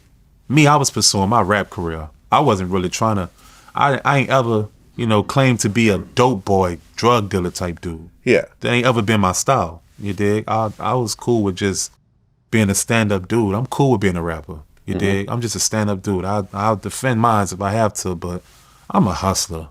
But I'm not no D-boy. Anyway, Black get killed.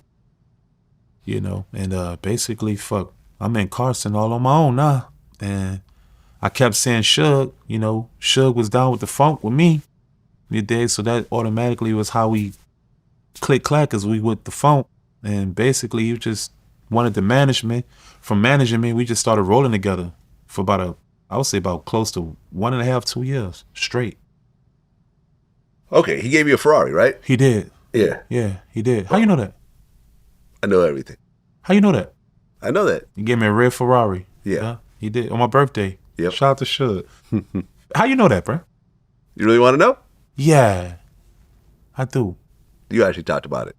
Got it. Yeah. He gave me a Ferrari. In our dialogue interview. Yep, he gave me a Ferrari. Yep. People always think that I have this secret information that nobody knows, but what the audience doesn't realize... You do your homework. I do my homework, and as someone who does interviews myself, who I get interviewed, you don't remember everything you always say. Yeah. If you're doing hours and hours of interviews and you're just laying out your life and so forth, you don't remember that you said, oh, she'll give me a red Ferrari an hour and a half into an interview 2 years ago. So when I bring it up, sometimes people get surprised. Like Lil Baby, me and him had that moment. Yeah. He was like, I was like, oh, you got into a fight in jail with a white dude. How you know that? It's like, he talked about it in DJ Small's interview. But it's like, damn, the moment Baby realized Vlad was the feds, that moment, and it's like, no, you could actually find the interview and see that he talked about it. But also, you kind of remind me of me because you got your way with words. Yeah. That's another thing about you that's a gift. What do you think? Look, me and Suge talked for the first time a few weeks ago. Okay. Right. He also just did the art of dialogue too. Yeah, I know. I know. Yep. Shout out to Art. Shout out to Art. Mighty. What do you think was the craziest thing that you experienced being around Suge? Because Suge is always Suge. Definitely. Right? Even my phone call with him, I even had a Suge moment. Definitely. During a phone call over a jail phone. Trust me. You know what I'm saying? He was like, yeah, I heard you said a lot of stuff about me. You would have said that if you were in front of me, but that's okay. That's in the past. We're moving towards the future. I'm like, okay, this is my little Suge moment. All right, we can keep going. So did you have some Suge moments along the way? Yes. Okay. Well, Suge is a different type of dude. Suge is he's really a good person, bruh. He just life gave Suge this character that he ended up living through to me. But as a human being, as a person, I would say Suge mean well. He's a good dude, and when he rock with you, he roll with you. You dig? But then he got his times when he get drunk. See, unlike Diddy, Suge would drink. Diddy would snort a whole house away. You hear me? Suge drank, you hear me? And I drank, you hear me? But when Suge drank, he turned into this, he get on demon time, you dig? And he tend to do things like bully people for no reason because he could, aka it's because he should, right? So one time we in an IHOP, I think it was like an All-Star or some shit. We in an IHOP, and this dude was in there. He had a crazy Rolex on.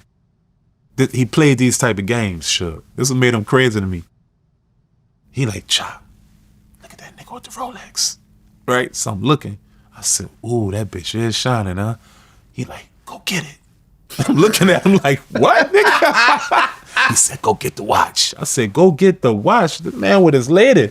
He said, go get the watch. You can tell he drunk. So I go over there. So I'm like, let me get that off you. And he looking around. He look at Suge. And his old lady next to him, and she just like, she just started crying and shit. And I'm like, say, bruh, I ain't doing this shit. And then Suge come over there. Like, I was just playing with you. What's good? You want something to drink? He played those type of games with people. But then you also got the Suge towards, one thing I'm going to say about him, he loved Tupac. That I must say. One time we're leaving the club, and he just broke down. You know, I can't drive. You know, I can drive an automatic Lamborghini, but Suge had this Lamborghini that was a stick shift. I can't drive that type of shit. I ain't that technical. Right. You heard me? But drive, nigga. Told me to drive the car, and I'm basically freestyling in the whole way. Just anytime that bitch goes, I go get in another gear. Right? So I don't know how to drive this shit. So he talking to me while I'm just dragging his car, destroying this fucking Lamborghini to get to Avenue of the Stars, practically. He just, I don't know, he broke down and he was just like, I could tell he just wanted to vent and get it off his chest. And he was just like, say, I love Tupac, man. And I'm riding, I'm calm and cool. He's just like, I love Tupac, bro. He was like, I just wish that ain't never happened to him. He was like, man, if I could have just changed it, if I could have just changed it. And then he was just like, you know, this would make, to me, I say Suge a good person. He said, he was like Biggie was just a casualty to war. He was like, Biggie wasn't, you know, he didn't make it seem like, and that's when I knew that y'all people can say what they want, like, oh, Dev Row got Biggie killed. I don't know what got Biggie killed, but I'm gonna say the way Suge was talking to me, it just didn't seem like he was part of the reason why Biggie got killed. He was just like, you know, when he was venting to me, he was like, Tupac and Biggie died too early, all off of some bullshit. And when he said that to me, I looked at him in a double-edged sword way. I didn't know how to really take that. I didn't know to take it as, nigga, did you have something to do with anything? Or are you being a good person saying they shouldn't have died the way they died? But after that, I was just kind of, you know, I love Suge, shout out to Suge. After that, I was just kind of like a little iffy about being around him after that. I interviewed Keffe D, who's currently locked up, and the trial is actually coming up. I see that. You know, so I know the whole story. Suge wasn't the reason why Tupac got killed, but Suge could have, he had the influence to have saved Tupac. That I believe. So, like, for example, when Pac jumped on Orlando, Suge joined right in and kept, you know, started kicking him. He did. He could have been like, oh my God, my multi-platinum artist is assaulting a known gang member. Let me pull him off and let me tell my security to stop. Like, you know, maybe even help the guy up. This guy's going to sue us. Believe that. And we have or try to kill us. Or try to kill us. Yeah. Right? Yeah. Even more serious. Yeah. But, you know, and let me, you know, because I remember even Keffe said that, like, they had reached out to Suge and, you know, like, Orlando wanted to just box Tupac one-on-one, and Pac would have done it. Yes, he would have. Because I know people around him. He's fearless. Pac would have gotten, yeah, okay, fine. Let's fight one-on-one. He probably would have done it, and then they would have hugged it out afterwards, and it would have been over. Suge could have de-escalated the situation, but he escalated the situation. He did. By joining in, and ultimately that's why he went back to jail. And keep in mind, when Suge get to drinking, he turned into a different person. Mind you. So if you meet the sober Suge, he talk kind of like how our demeanor is, calm, cool, collective. You know, you can quite understand him. You know, you can concur with him. When he get drunk, there is no talking to Suge. There is no point of him understanding anything you got to say. Is what he say or no way. Yeah, and I've said this before, and when me and Suge ultimately have our interview, I'm going to say this to him, and that is that Suge really was in a position to have become a billionaire along with the people around him. Bruh. Had he not drank his own Kool-Aid and just been, all right, I'm the cool label owner. I'm top. Like, look at Top right now. I love it. Okay, so, you know, he had Kendrick that's gone crazy, and that'll always be attached to the TDE name, and Kendrick left, and they got SZA, who's the biggest R&B star in the world, and other artists, and you never hear of anyone getting beat up. You never hear of, you know, any, like, artists suing them for money owed or whatever else. I mean, you got some bullshit now, but, you know, in general, TDE, I think, learned from Death Row's mistakes and said, we're not going to do this. We're actually going to make our millions professionally. And Suge could have had a piece of Beats by Dre. He could have had a piece of Eminem. Yes, he could have had a piece of 50 Cent. You know, Snoop would have stayed. Like, you know, Death Row could still be like Atlantic right now. The juggernauts. You know? The juggernauts. It could be Interscope, you know, Death Row and Atlantic and, you know. What do you think it was? I think that... Because I definitely think it's simple of what I think it was. I think that... I went through this myself to a smaller degree. When you get to this point where you're hot... On top of the world. You're on top of the world. You got money. You want people to be around you. And you can start pushing your weight around and you know... You get invincible. You start to feel like a king, and you start having people do things on your behalf you know you shouldn't be doing. That happened to me early on. I realized that this is a road to destruction.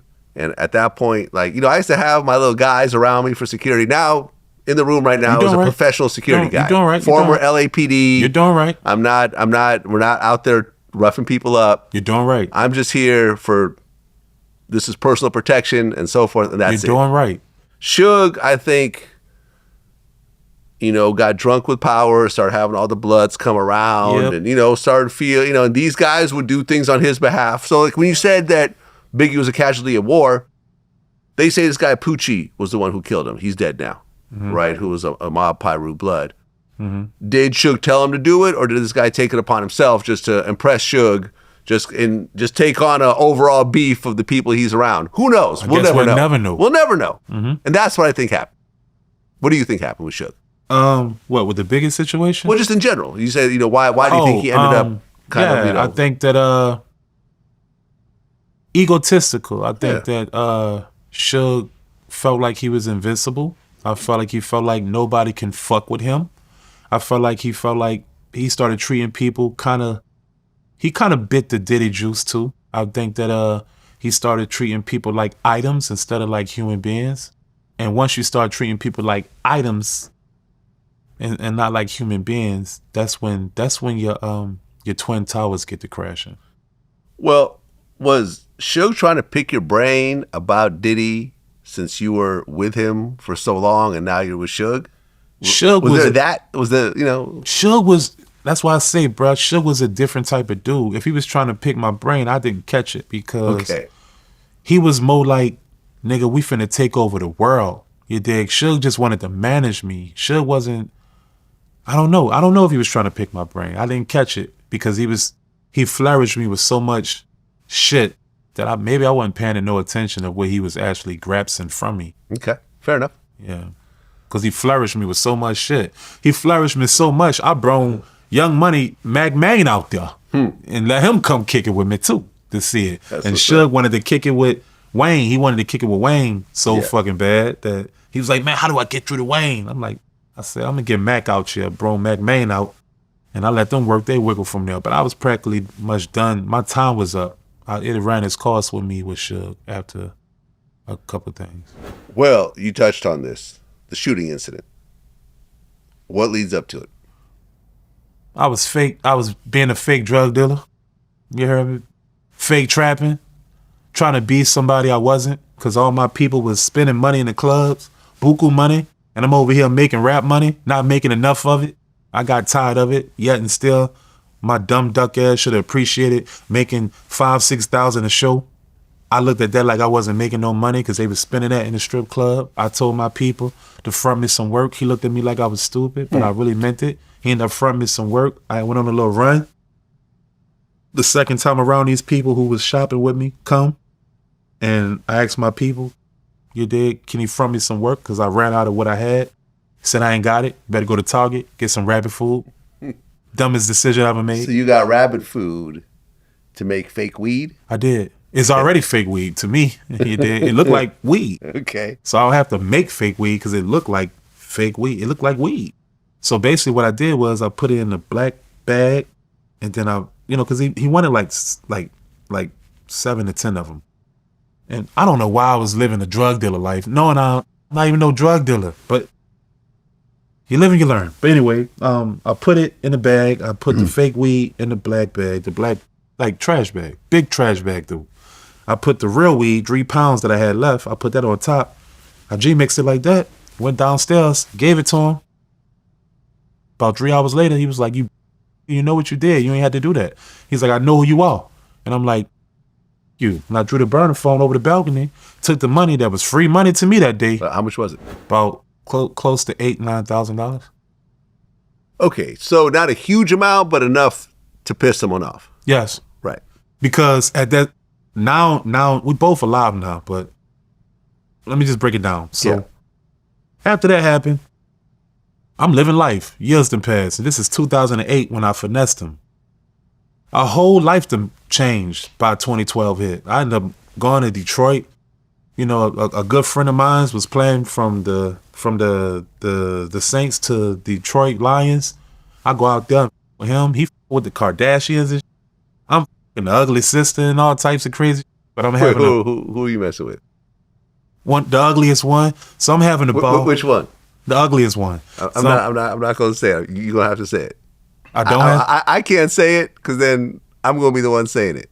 I'm not saying it. You're not gonna say it. Yeah, but I'm gonna say other things that's gonna matter. That right there. Okay, go ahead. That's that because I respect. I know who you're talking about, but I don't want to say it. And that's all that matters. Okay, got it. Right? So, you know, I'm not really into that. I'm trying to get my rap on. Well, just so happened that same Lamborghini that my partner had, I ended up getting it.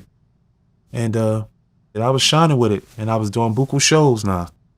And at this time, I'm sipping lean, popping X pills, smoking. I don't smoke no more. I don't sip lean no more. And I don't pop X no more. I drink though.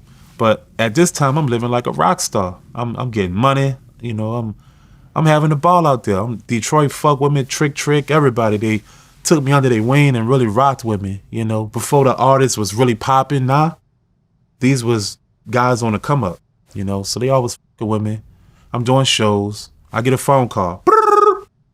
Oh, what's up, man? What's going on? I'm like, what's that? He was like, oh man, can I book you? I'm like, yeah. He was like, how much you charge? I'm so high and loaded, I just came up with a number. I said, 10,000. He said, okay. I was like, yes, right? I thought I would. He said, I'm gonna give you 5,000 up front, give you 5,000 on the back end. Mind you, we did no contract, Vlad. No contract. If I was sober, I would have been like, that's a little tricky, you dig? But, you know, we ain't do no contract. I had a little Persian chick that came out there from DC, and you know them Persians is bad, Vlad. They bad. So I had me a big old booty Persian girl. Ooh, right? So she came rock with me. This her first day coming to see me. All my people that was rolling with me, they in the van, what they had for the protection. They moving too slow.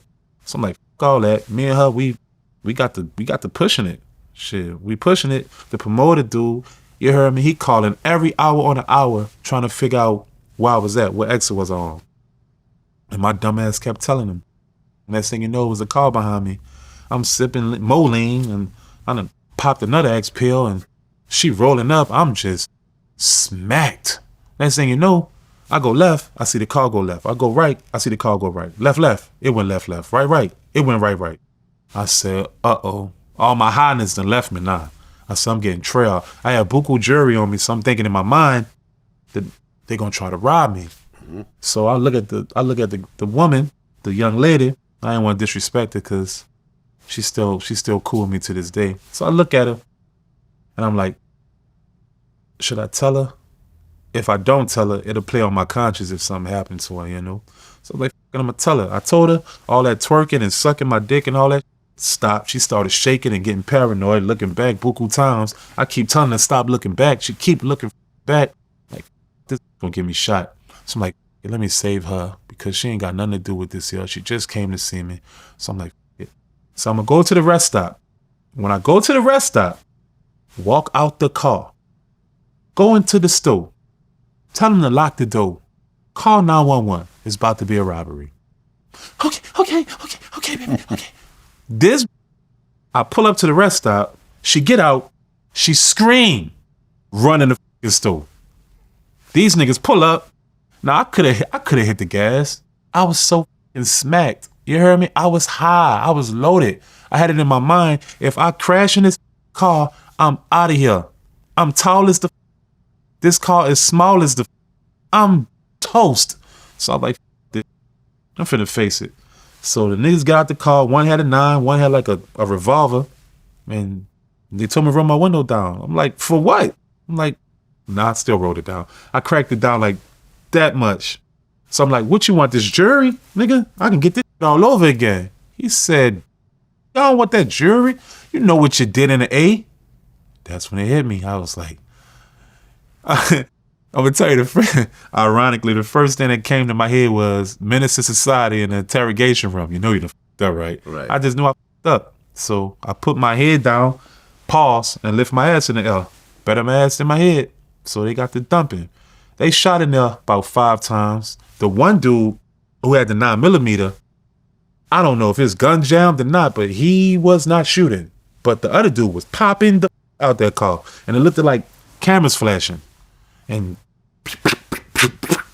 next thing you know, I felt something go, right? So I'm like, ouch!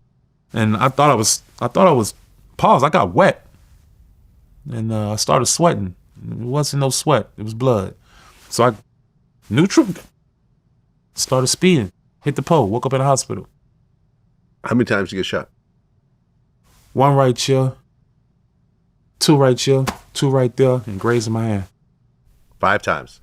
No. Grazed. Yeah.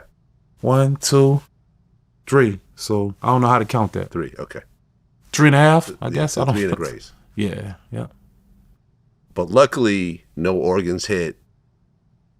Piece of the fragment, then got close to my shit towards I couldn't quite walk. You heard me? So I had to lay it down for about a good, like 5, 6, 7 months. Damn. So you were in a wheelchair? Yes. Wow. Okay. Yeah. And so I went back home to New Orleans. Huh. Yeah. I was afraid. I thought everybody was trying to kill me. I mean, you'd gotten grazed before as a kid, but this is the first time you actually got shot? Correct. Okay. And it hurt really bad. Yeah. And I realized, man, I ain't about that shit. So I re-educated myself, and I, within that time, shit, my second baby mama ended up just taking care of me. And I just met her, like not so long ago. I met her in the strip club, and she was like, I heard you got shot on TV news. You want me to come up there and take care of you? I was like, please. I was vulnerable, bruh. Of course. Yeah, she came, took care of me, riding my dick, and that's how she got pregnant.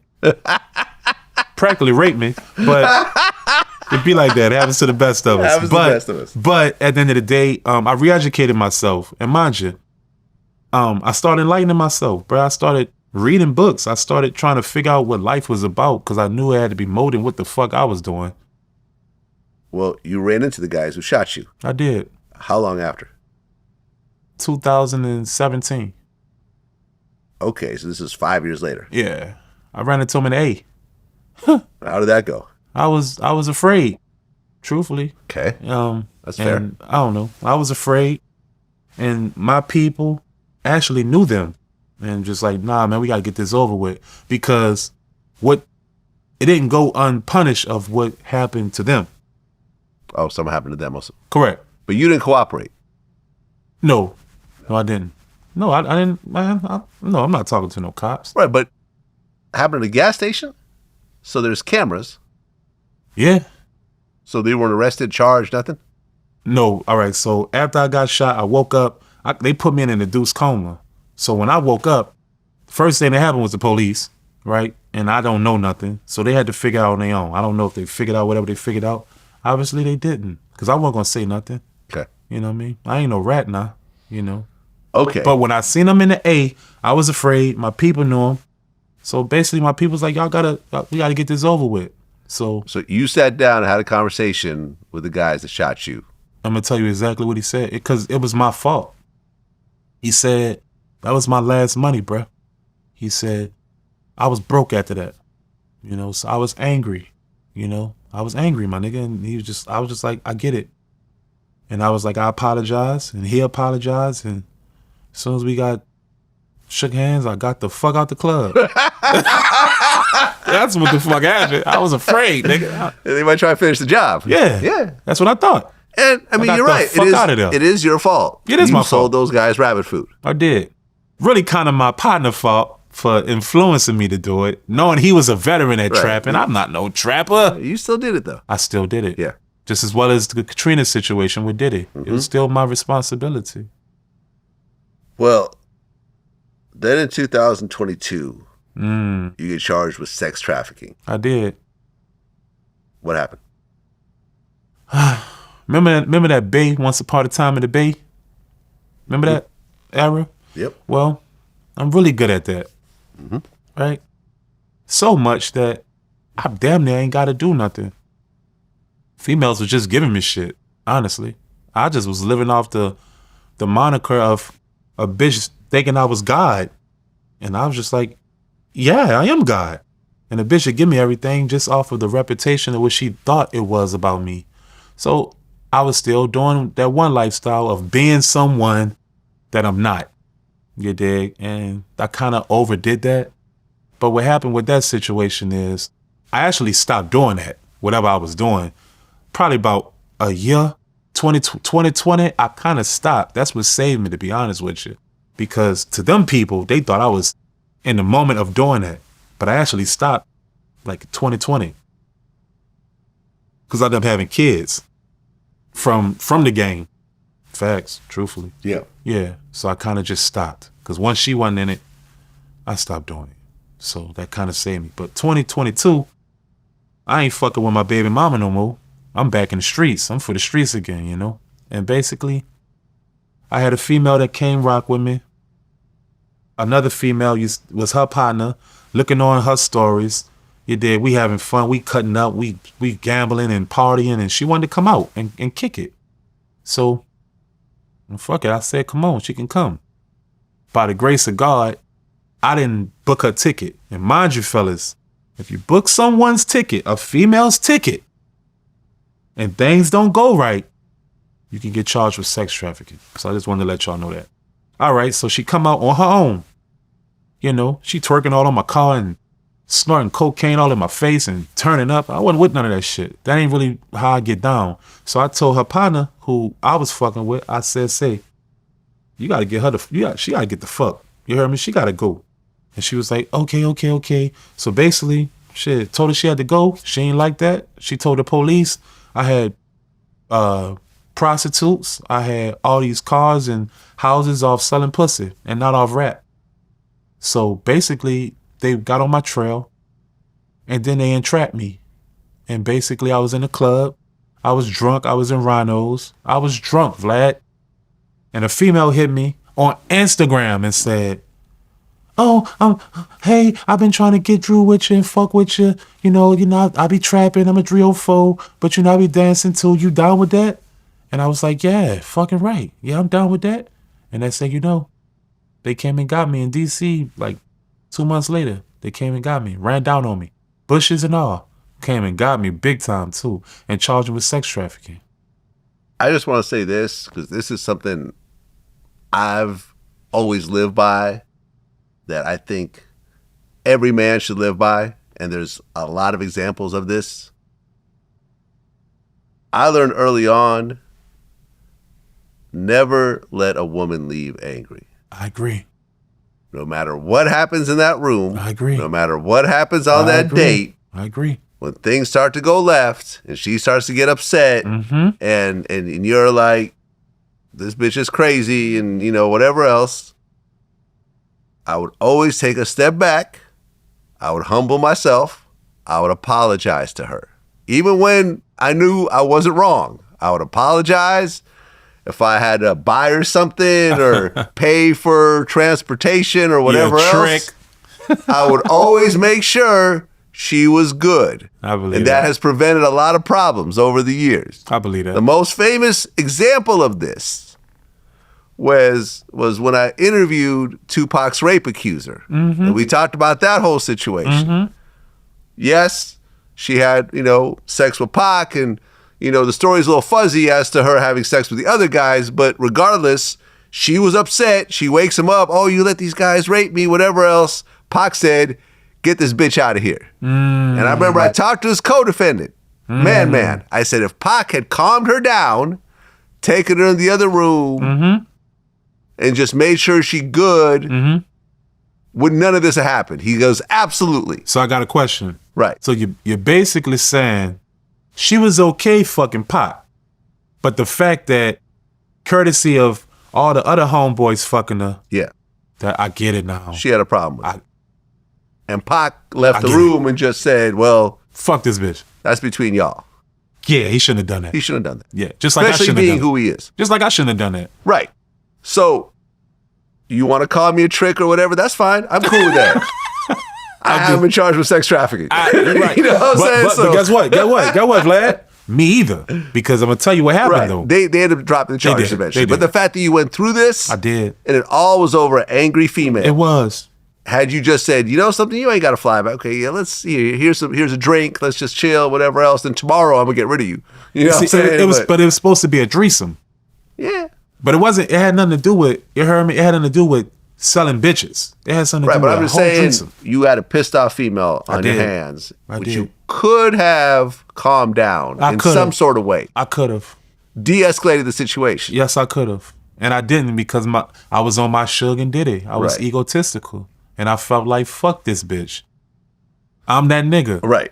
And that shit got me in a jam. Right. And you had to spend a bunch of legal money. You spent some jail time. Yes, I did. You were locked up for how long? 2 months.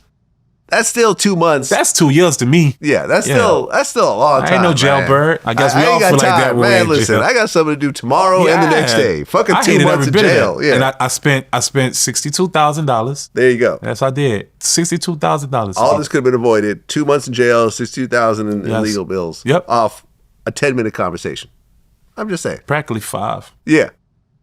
That's the message I want to put out to men because, trust me, at 51, I've been through a lot of shit and I've learned how to navigate through certain situations. I respect This is an example of that, I feel. That was some good news they can use, though, Vlad. Yeah, absolutely. You get charged with sex trafficking in 2022. I did. 2 years later, Diddy gets charged with sex trafficking. Ain't that a kick in the head? So the raids happened at his house, both his homes in Beverly Hills and Miami. But he's not charged yet. When you heard the news, what did you think when the raids happened? I'm going to be all the way honest with you, bro. You know, at the end of the day, I did not think that they was ever going to come get Diddy. But I also knew that Diddy was doing X-File, UFO, but he always got away with it. I never thought that it would ever come to a day to where Diddy get his day. I never thought that. Never in my life. I thought he was untouchable. So when it happened, I said, damn, maybe it was the liquor company. Because I'm gonna tell you why, Vlad, bro. Because I know that's your theory, and a lot of people think that when he sued Diageo, suddenly all the charges came. I Vlad just don't knows, think, huh? I just not that I know. I just think it's a conspiracy theory. Why? Because too good to be true. Here's what I think happened. Here we go. Let's let it roll. Here's what I think happened. Okay. I think just like everyone else in the public world, the feds clout chase and try to get publicity so forth. These people in these positions, these prosecutors, they make names and careers off of famous cases. Yes, they do. Because if you're the person who brought down a Diddy or a Harvey Weinstein or a Lil Durk, you get that conviction under your belt. When you decide to retire, you then become a famous criminal lawyer that people want to give you millions of dollars for because they've seen you work your magic on the other side. Or a judge. So forth and so forth. I think when Cassie filed that lawsuit, and that went nuclear to the point where everyone is picking it apart and they're talking about the Kid Cudi car blown up and the beatings and this, that, and the threesomes and blah, blah, blah. That caused so much attention. It did. And he settled so fast, which caused even more attention, that the feds, their ears perked up, said, let's take a look at this. If he willing to settle this fast. Like, what's going on here? This sounds like a case. This sounds like a indictment. This sounds like a grand jury. Yeah. This sounds like something like there's legs here. And the thing about, the feds all realize this, of course, is that yes, Cassie settled, and I'm sure she signed an NDA. An NDA is considered a private agreement. When it comes to the law and criminal cases, prosecution, different ballgame. Throw that private agreement out the water.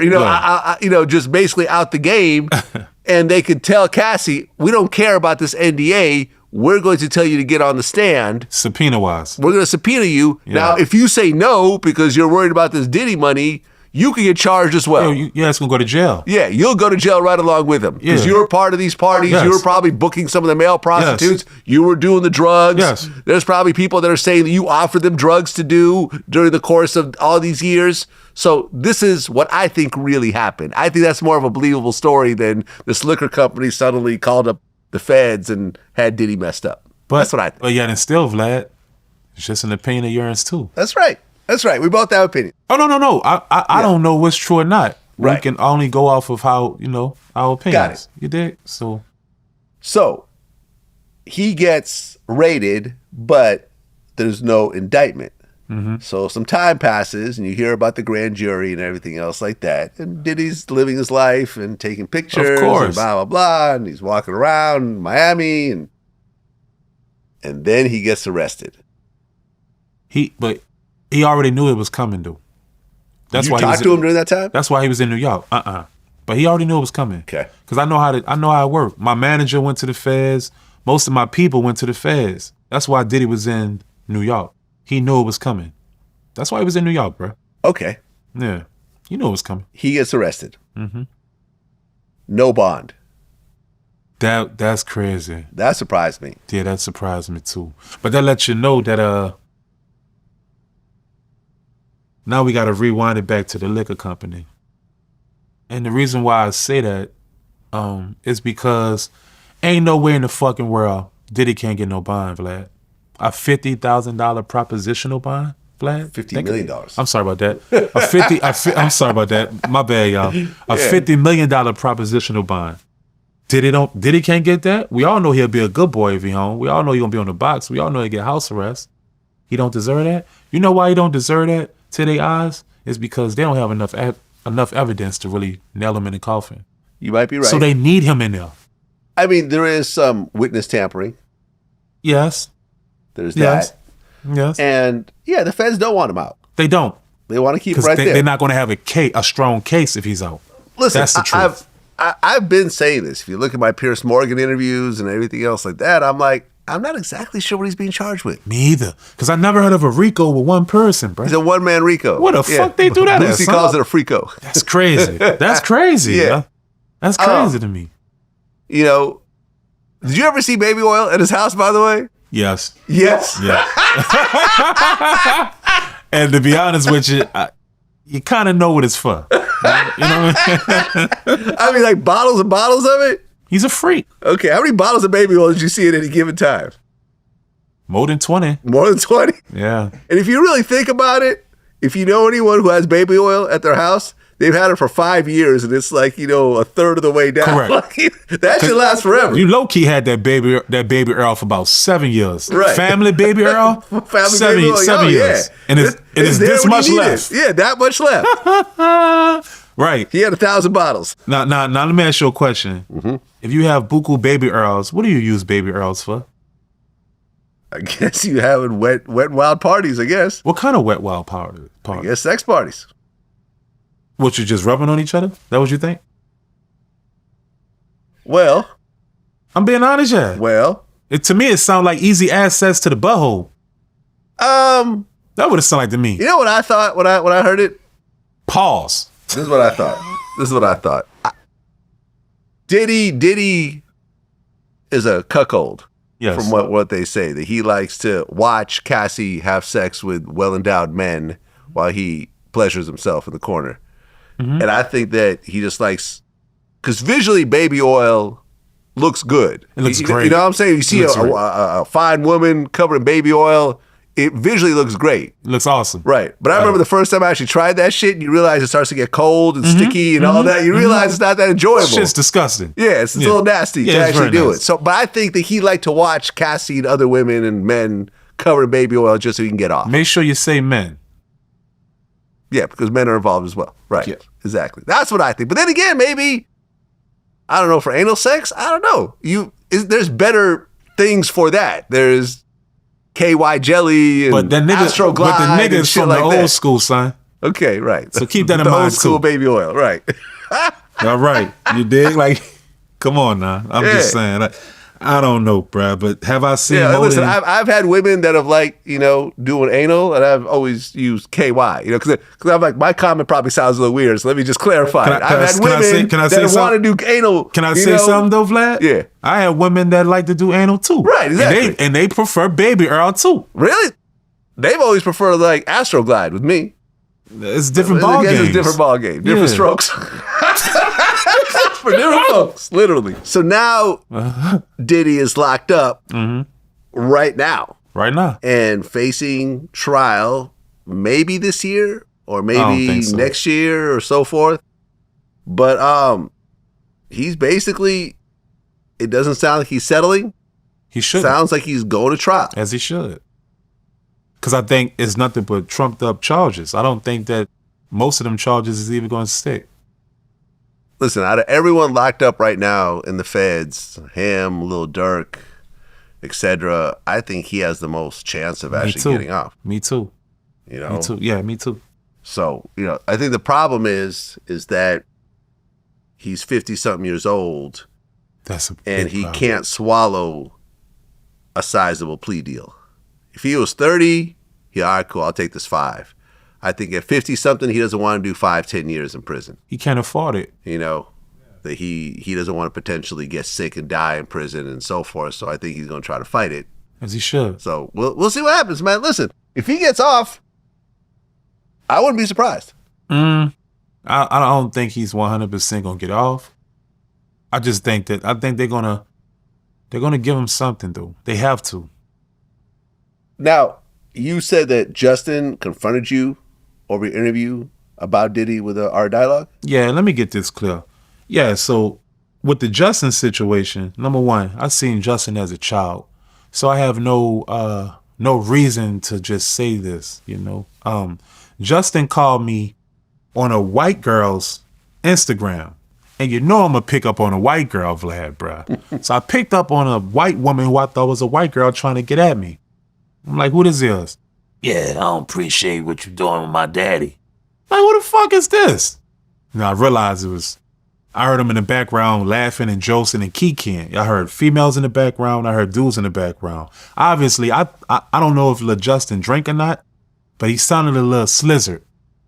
Just my opinion. I know what slizzard sound like. I drank. Yeah. So I guess he built up his testosterone to be able to get at me because of what I said already to him on the Art of Dialogue. But when he said that, I just told him he's a little boy, and I beat the shit out of him. I told him I was 6'7". I'm not a little boy. I seen you as a little boy. Stop the tough talk. That's all it was. And he said what he said, and we just hung up. It wasn't as big as it seemed, but it was exactly what it was, So at the end of the day, fuck the little boy. Well, you said that Diddy's team offered you money to get your Art Dialogue interview taken down. Big facts. Well, okay. When I read that, the first thing I thought was, you don't own that interview. No, I don't. But that's owned by Art of Dialogue. Correct, but that had nothing to do with me. They was just trying to see what is it going to take for me to get it taken down. Okay. And how much is going to cost for me to be able to do that. What'd you say? I said, I ain't talked to y'all in about 13 years. I said, it's buku times when I called y'all, even when the case with the sex trafficking I had, I even called them then to try to get through.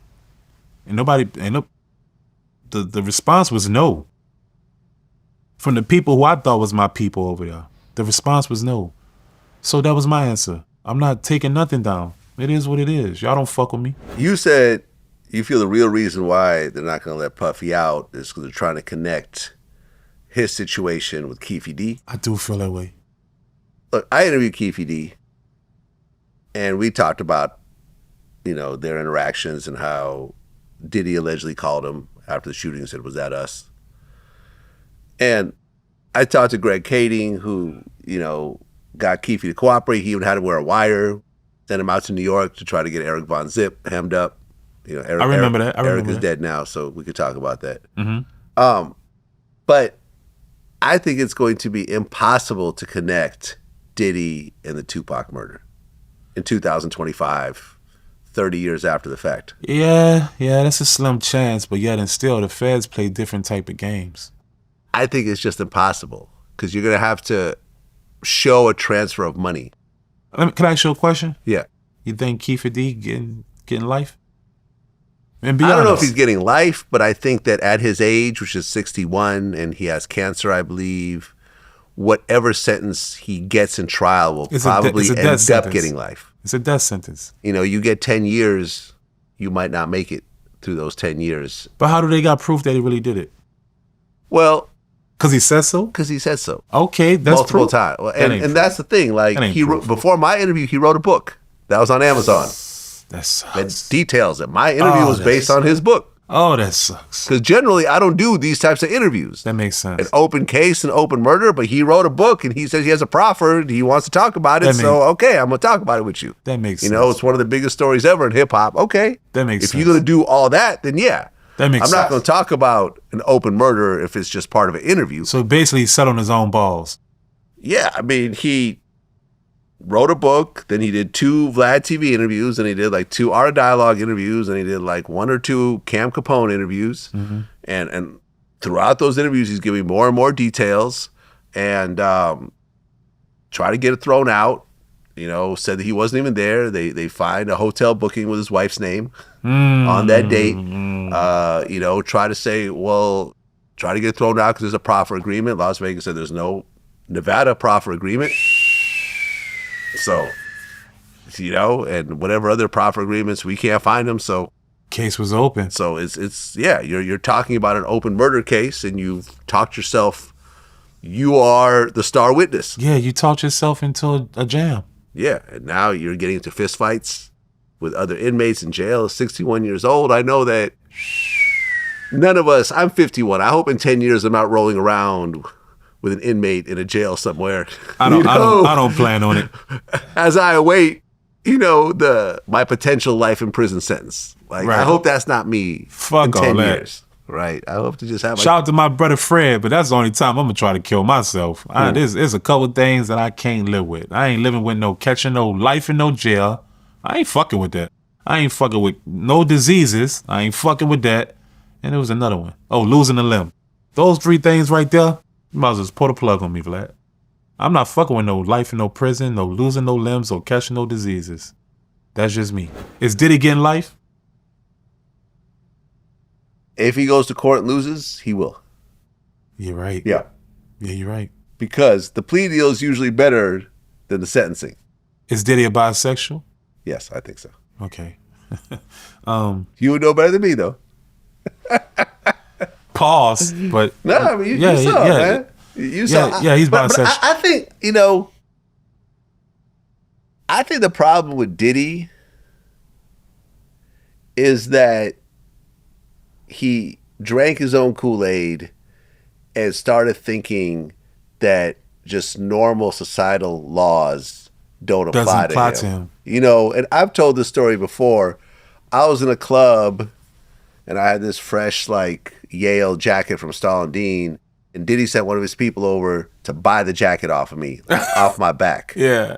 And I said no, because I just thought that was weird and kind of disrespectful. Mm-hmm. Like, you know, he didn't ask me where I bought it. Mm-hmm. And I did tell them where I got it. He went and got one the next day. Mm-hmm. He actually wanted me to take off my jacket during the wintertime and hand him the jacket for a few dollars. Yeah. You know, I heard another story where, like, this famous fashion designer that we all know that's worked with Diddy before was at a restaurant, and Diddy walked up to him and said, "This is my table. Can y'all move?" And he said no. And he started to get mad. And it's like, motherfucker, it's a public restaurant. Just because you usually eat here doesn't mean me and my dudes are going to get up and go somewhere else so you could have this table. Yeah, he's very egotistic. That's what I'm saying. Like, he would do things that were just like, you're rubbing people the wrong way. You're not being polite to people. And these are people who are somebodies. Can I say something to you? Yeah. And this is a lesson I learned from my daddy. He said, so I don't think there's a such thing as good and bad people no more, because the bad is the most successful and the good always get the short end of the stick. But he said, I do believe in right and wrong. He said, I think that's the balance in life, right and wrong. What do you think about that? Well, I actually disagree with your dad. No disrespect, of course. None taken. I think that generally good people who do good business will do better than those who do bad business. You sure that's not right people that do right business? Because that's the equivalence of what he's trying to say. So whether you agree or disagree, what he's saying is good people. People can be momentarily good, but you got to be absolutely right. Think about that. You got to be absolutely right. You can't be momentarily right. You got to be absolutely right. I mean, look, I remember. Think about that. Before I had money, I used to always think that people like Diddy and so forth got to where they are because they was doing a good thing. They're signing people to bad contracts and they're ripping off their artists and they're doing, you know, funny stuff with the books and so forth. And then once I started getting some money, I started reading Warren Buffett's book. Yeah, I've read it too. And, you know, I remember there was a famous quote where he said, "They say behind every great fortune is a great crime, but not at Berkshire Hathaway. So there's no crimes here. Never even really been charged with anything. Definitely never been convicted of anything. Has been doing regular business. I found out that he made most of his fortune buying Coca-Cola, a stock that everyone knew about. And you start realizing that, like, you don't have to be doing stealing and conniving and whatever else. You could actually do good business and be straightforward, and doing good business will attract other people that do good business. I agree. You know what I'm saying? I agree. Like, yeah, I've been robbed before and so forth, but I stopped fucking with those people afterwards. And those people missed out on millions of dollars in the future because they got a few thousand off of me. So when you do good business, when you treat people fairly, and you can look at VladTV. Like, yes, some of my content people have issues with and so forth. Okay. But you've never heard anyone say, Vlad owes me money. Vlad ripped me off. Vlad promised to pay me so-and-so, and then afterwards he's ducking me. Like, you know what I'm saying? Like, you hear these stories about a lot of other people. You talking about how Fonzwood Bentley's ducking you over chain? Ducking the fuck out of me. Who am I ducking? I'm not ducking anybody over anything because I have always paid people what I promised I would pay them. Now, after the fact, they might say, oh, I should have gotten more, but that wasn't the agreement. I understand. So it is what it is. It is what it is. Right? Yes. So that's the thing. I think if you do good business, you give people what you agreed to give them, over time, that will grow and you will eventually be successful. I respect that. I don't think that the people that are robbing and stealing, they have a run, but those runs end. They do. That's what I think. Because the foundation isn't strong. The foundation isn't strong. Correct. That's what I think, man. You know, and the people I look up to. You get a round of applause for that one. Yeah, Thank you. You get a round of applause for that. That was a dope way of saying it. Well, that's what it is, Chopper, man. We finally made it happen. Yes, sir. Out here in LA. Yes, sir. You know, you flew in this morning. Yes, I did. Got straight to it. Yeah, man. Listen, and I said this before, you know, before we started, like I watched some of your other interviews and the one thing that I saw was the growth. It's like when you look at Choppa from, you know, 2010 and the craziness and the wildness and even just the way you talk and presented yourself is very different than 2025 Choppa. Yes, it is. Very intelligent, well-spoken, you know, thoughtful in your answers. Thank you. You know what I'm saying? Like, really, I'm seeing a grown man who's matured and so forth. And, you know, I think you have a very bright future ahead of you. Thank you, Kane. I want to say something, too. And this is something I want to get clear to the world as well. Look, with the Diddy situation, everyone get a chance to eat their humble pie. I think that the universe tend to unravel the way it should. I think that it's just everyone get their chance, bruh. You know, there's only a certain amount of time you can keep doing wrong and getting away with it. I'm not saying, and no, I'm not here bashing him either, you know, because I'm unbiased 100% because I do appreciate him helping me get out the ghetto because he changed my life forever. You know, so I'm always going to be grateful for that. But at the end of the day, I wish the best for him, you know, and because I had to learn how to forgive myself first before I forgave anybody. And even from Q from day 26, forgive yourself. I just talked to the dudes from B5. Forgive yourself. All you artists out there, Freddy, forgive yourself. No, I'm not better than nobody. I'm just trying to better my body. You have to forgive yourself. And you have to let go. You don't have to forget, but you have to let go. Q, I want to tell you that we love you. You know, I hope that you continue to seek help and do what you gotta do, bruh. Gangsta, I'm proud of you. OGJ Lyric, my Splash brother. Vlad, thank you so much for allowing me to finally get my just due on here, because I felt like I waited a long time to get here. You're a jerk at times, but yet you mean well. Yeah. And I realized from doing this interview right here. Oh, before I continue with Big and Vlad up, my Uncle Maker, big up to him. I want to big up the whole Hit 'em Hard Uptown. I want to big up New Orleans for saving me. I want to big up the hip hop industry for allowing me to be able to take care of my family now. Black to Vlad, I want to say that a lot of people have you misconstrued.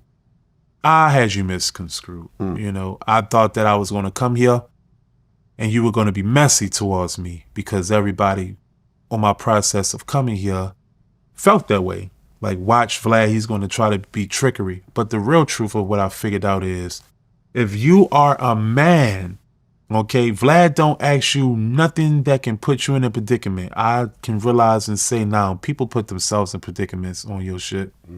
And I just want to say to you, I am surprised, yet grateful that you were able to do a great interview with me. And I hope that the people really grasped some of the things that we said. We might have key, but we was dead serious with this shit. And this is hip hop.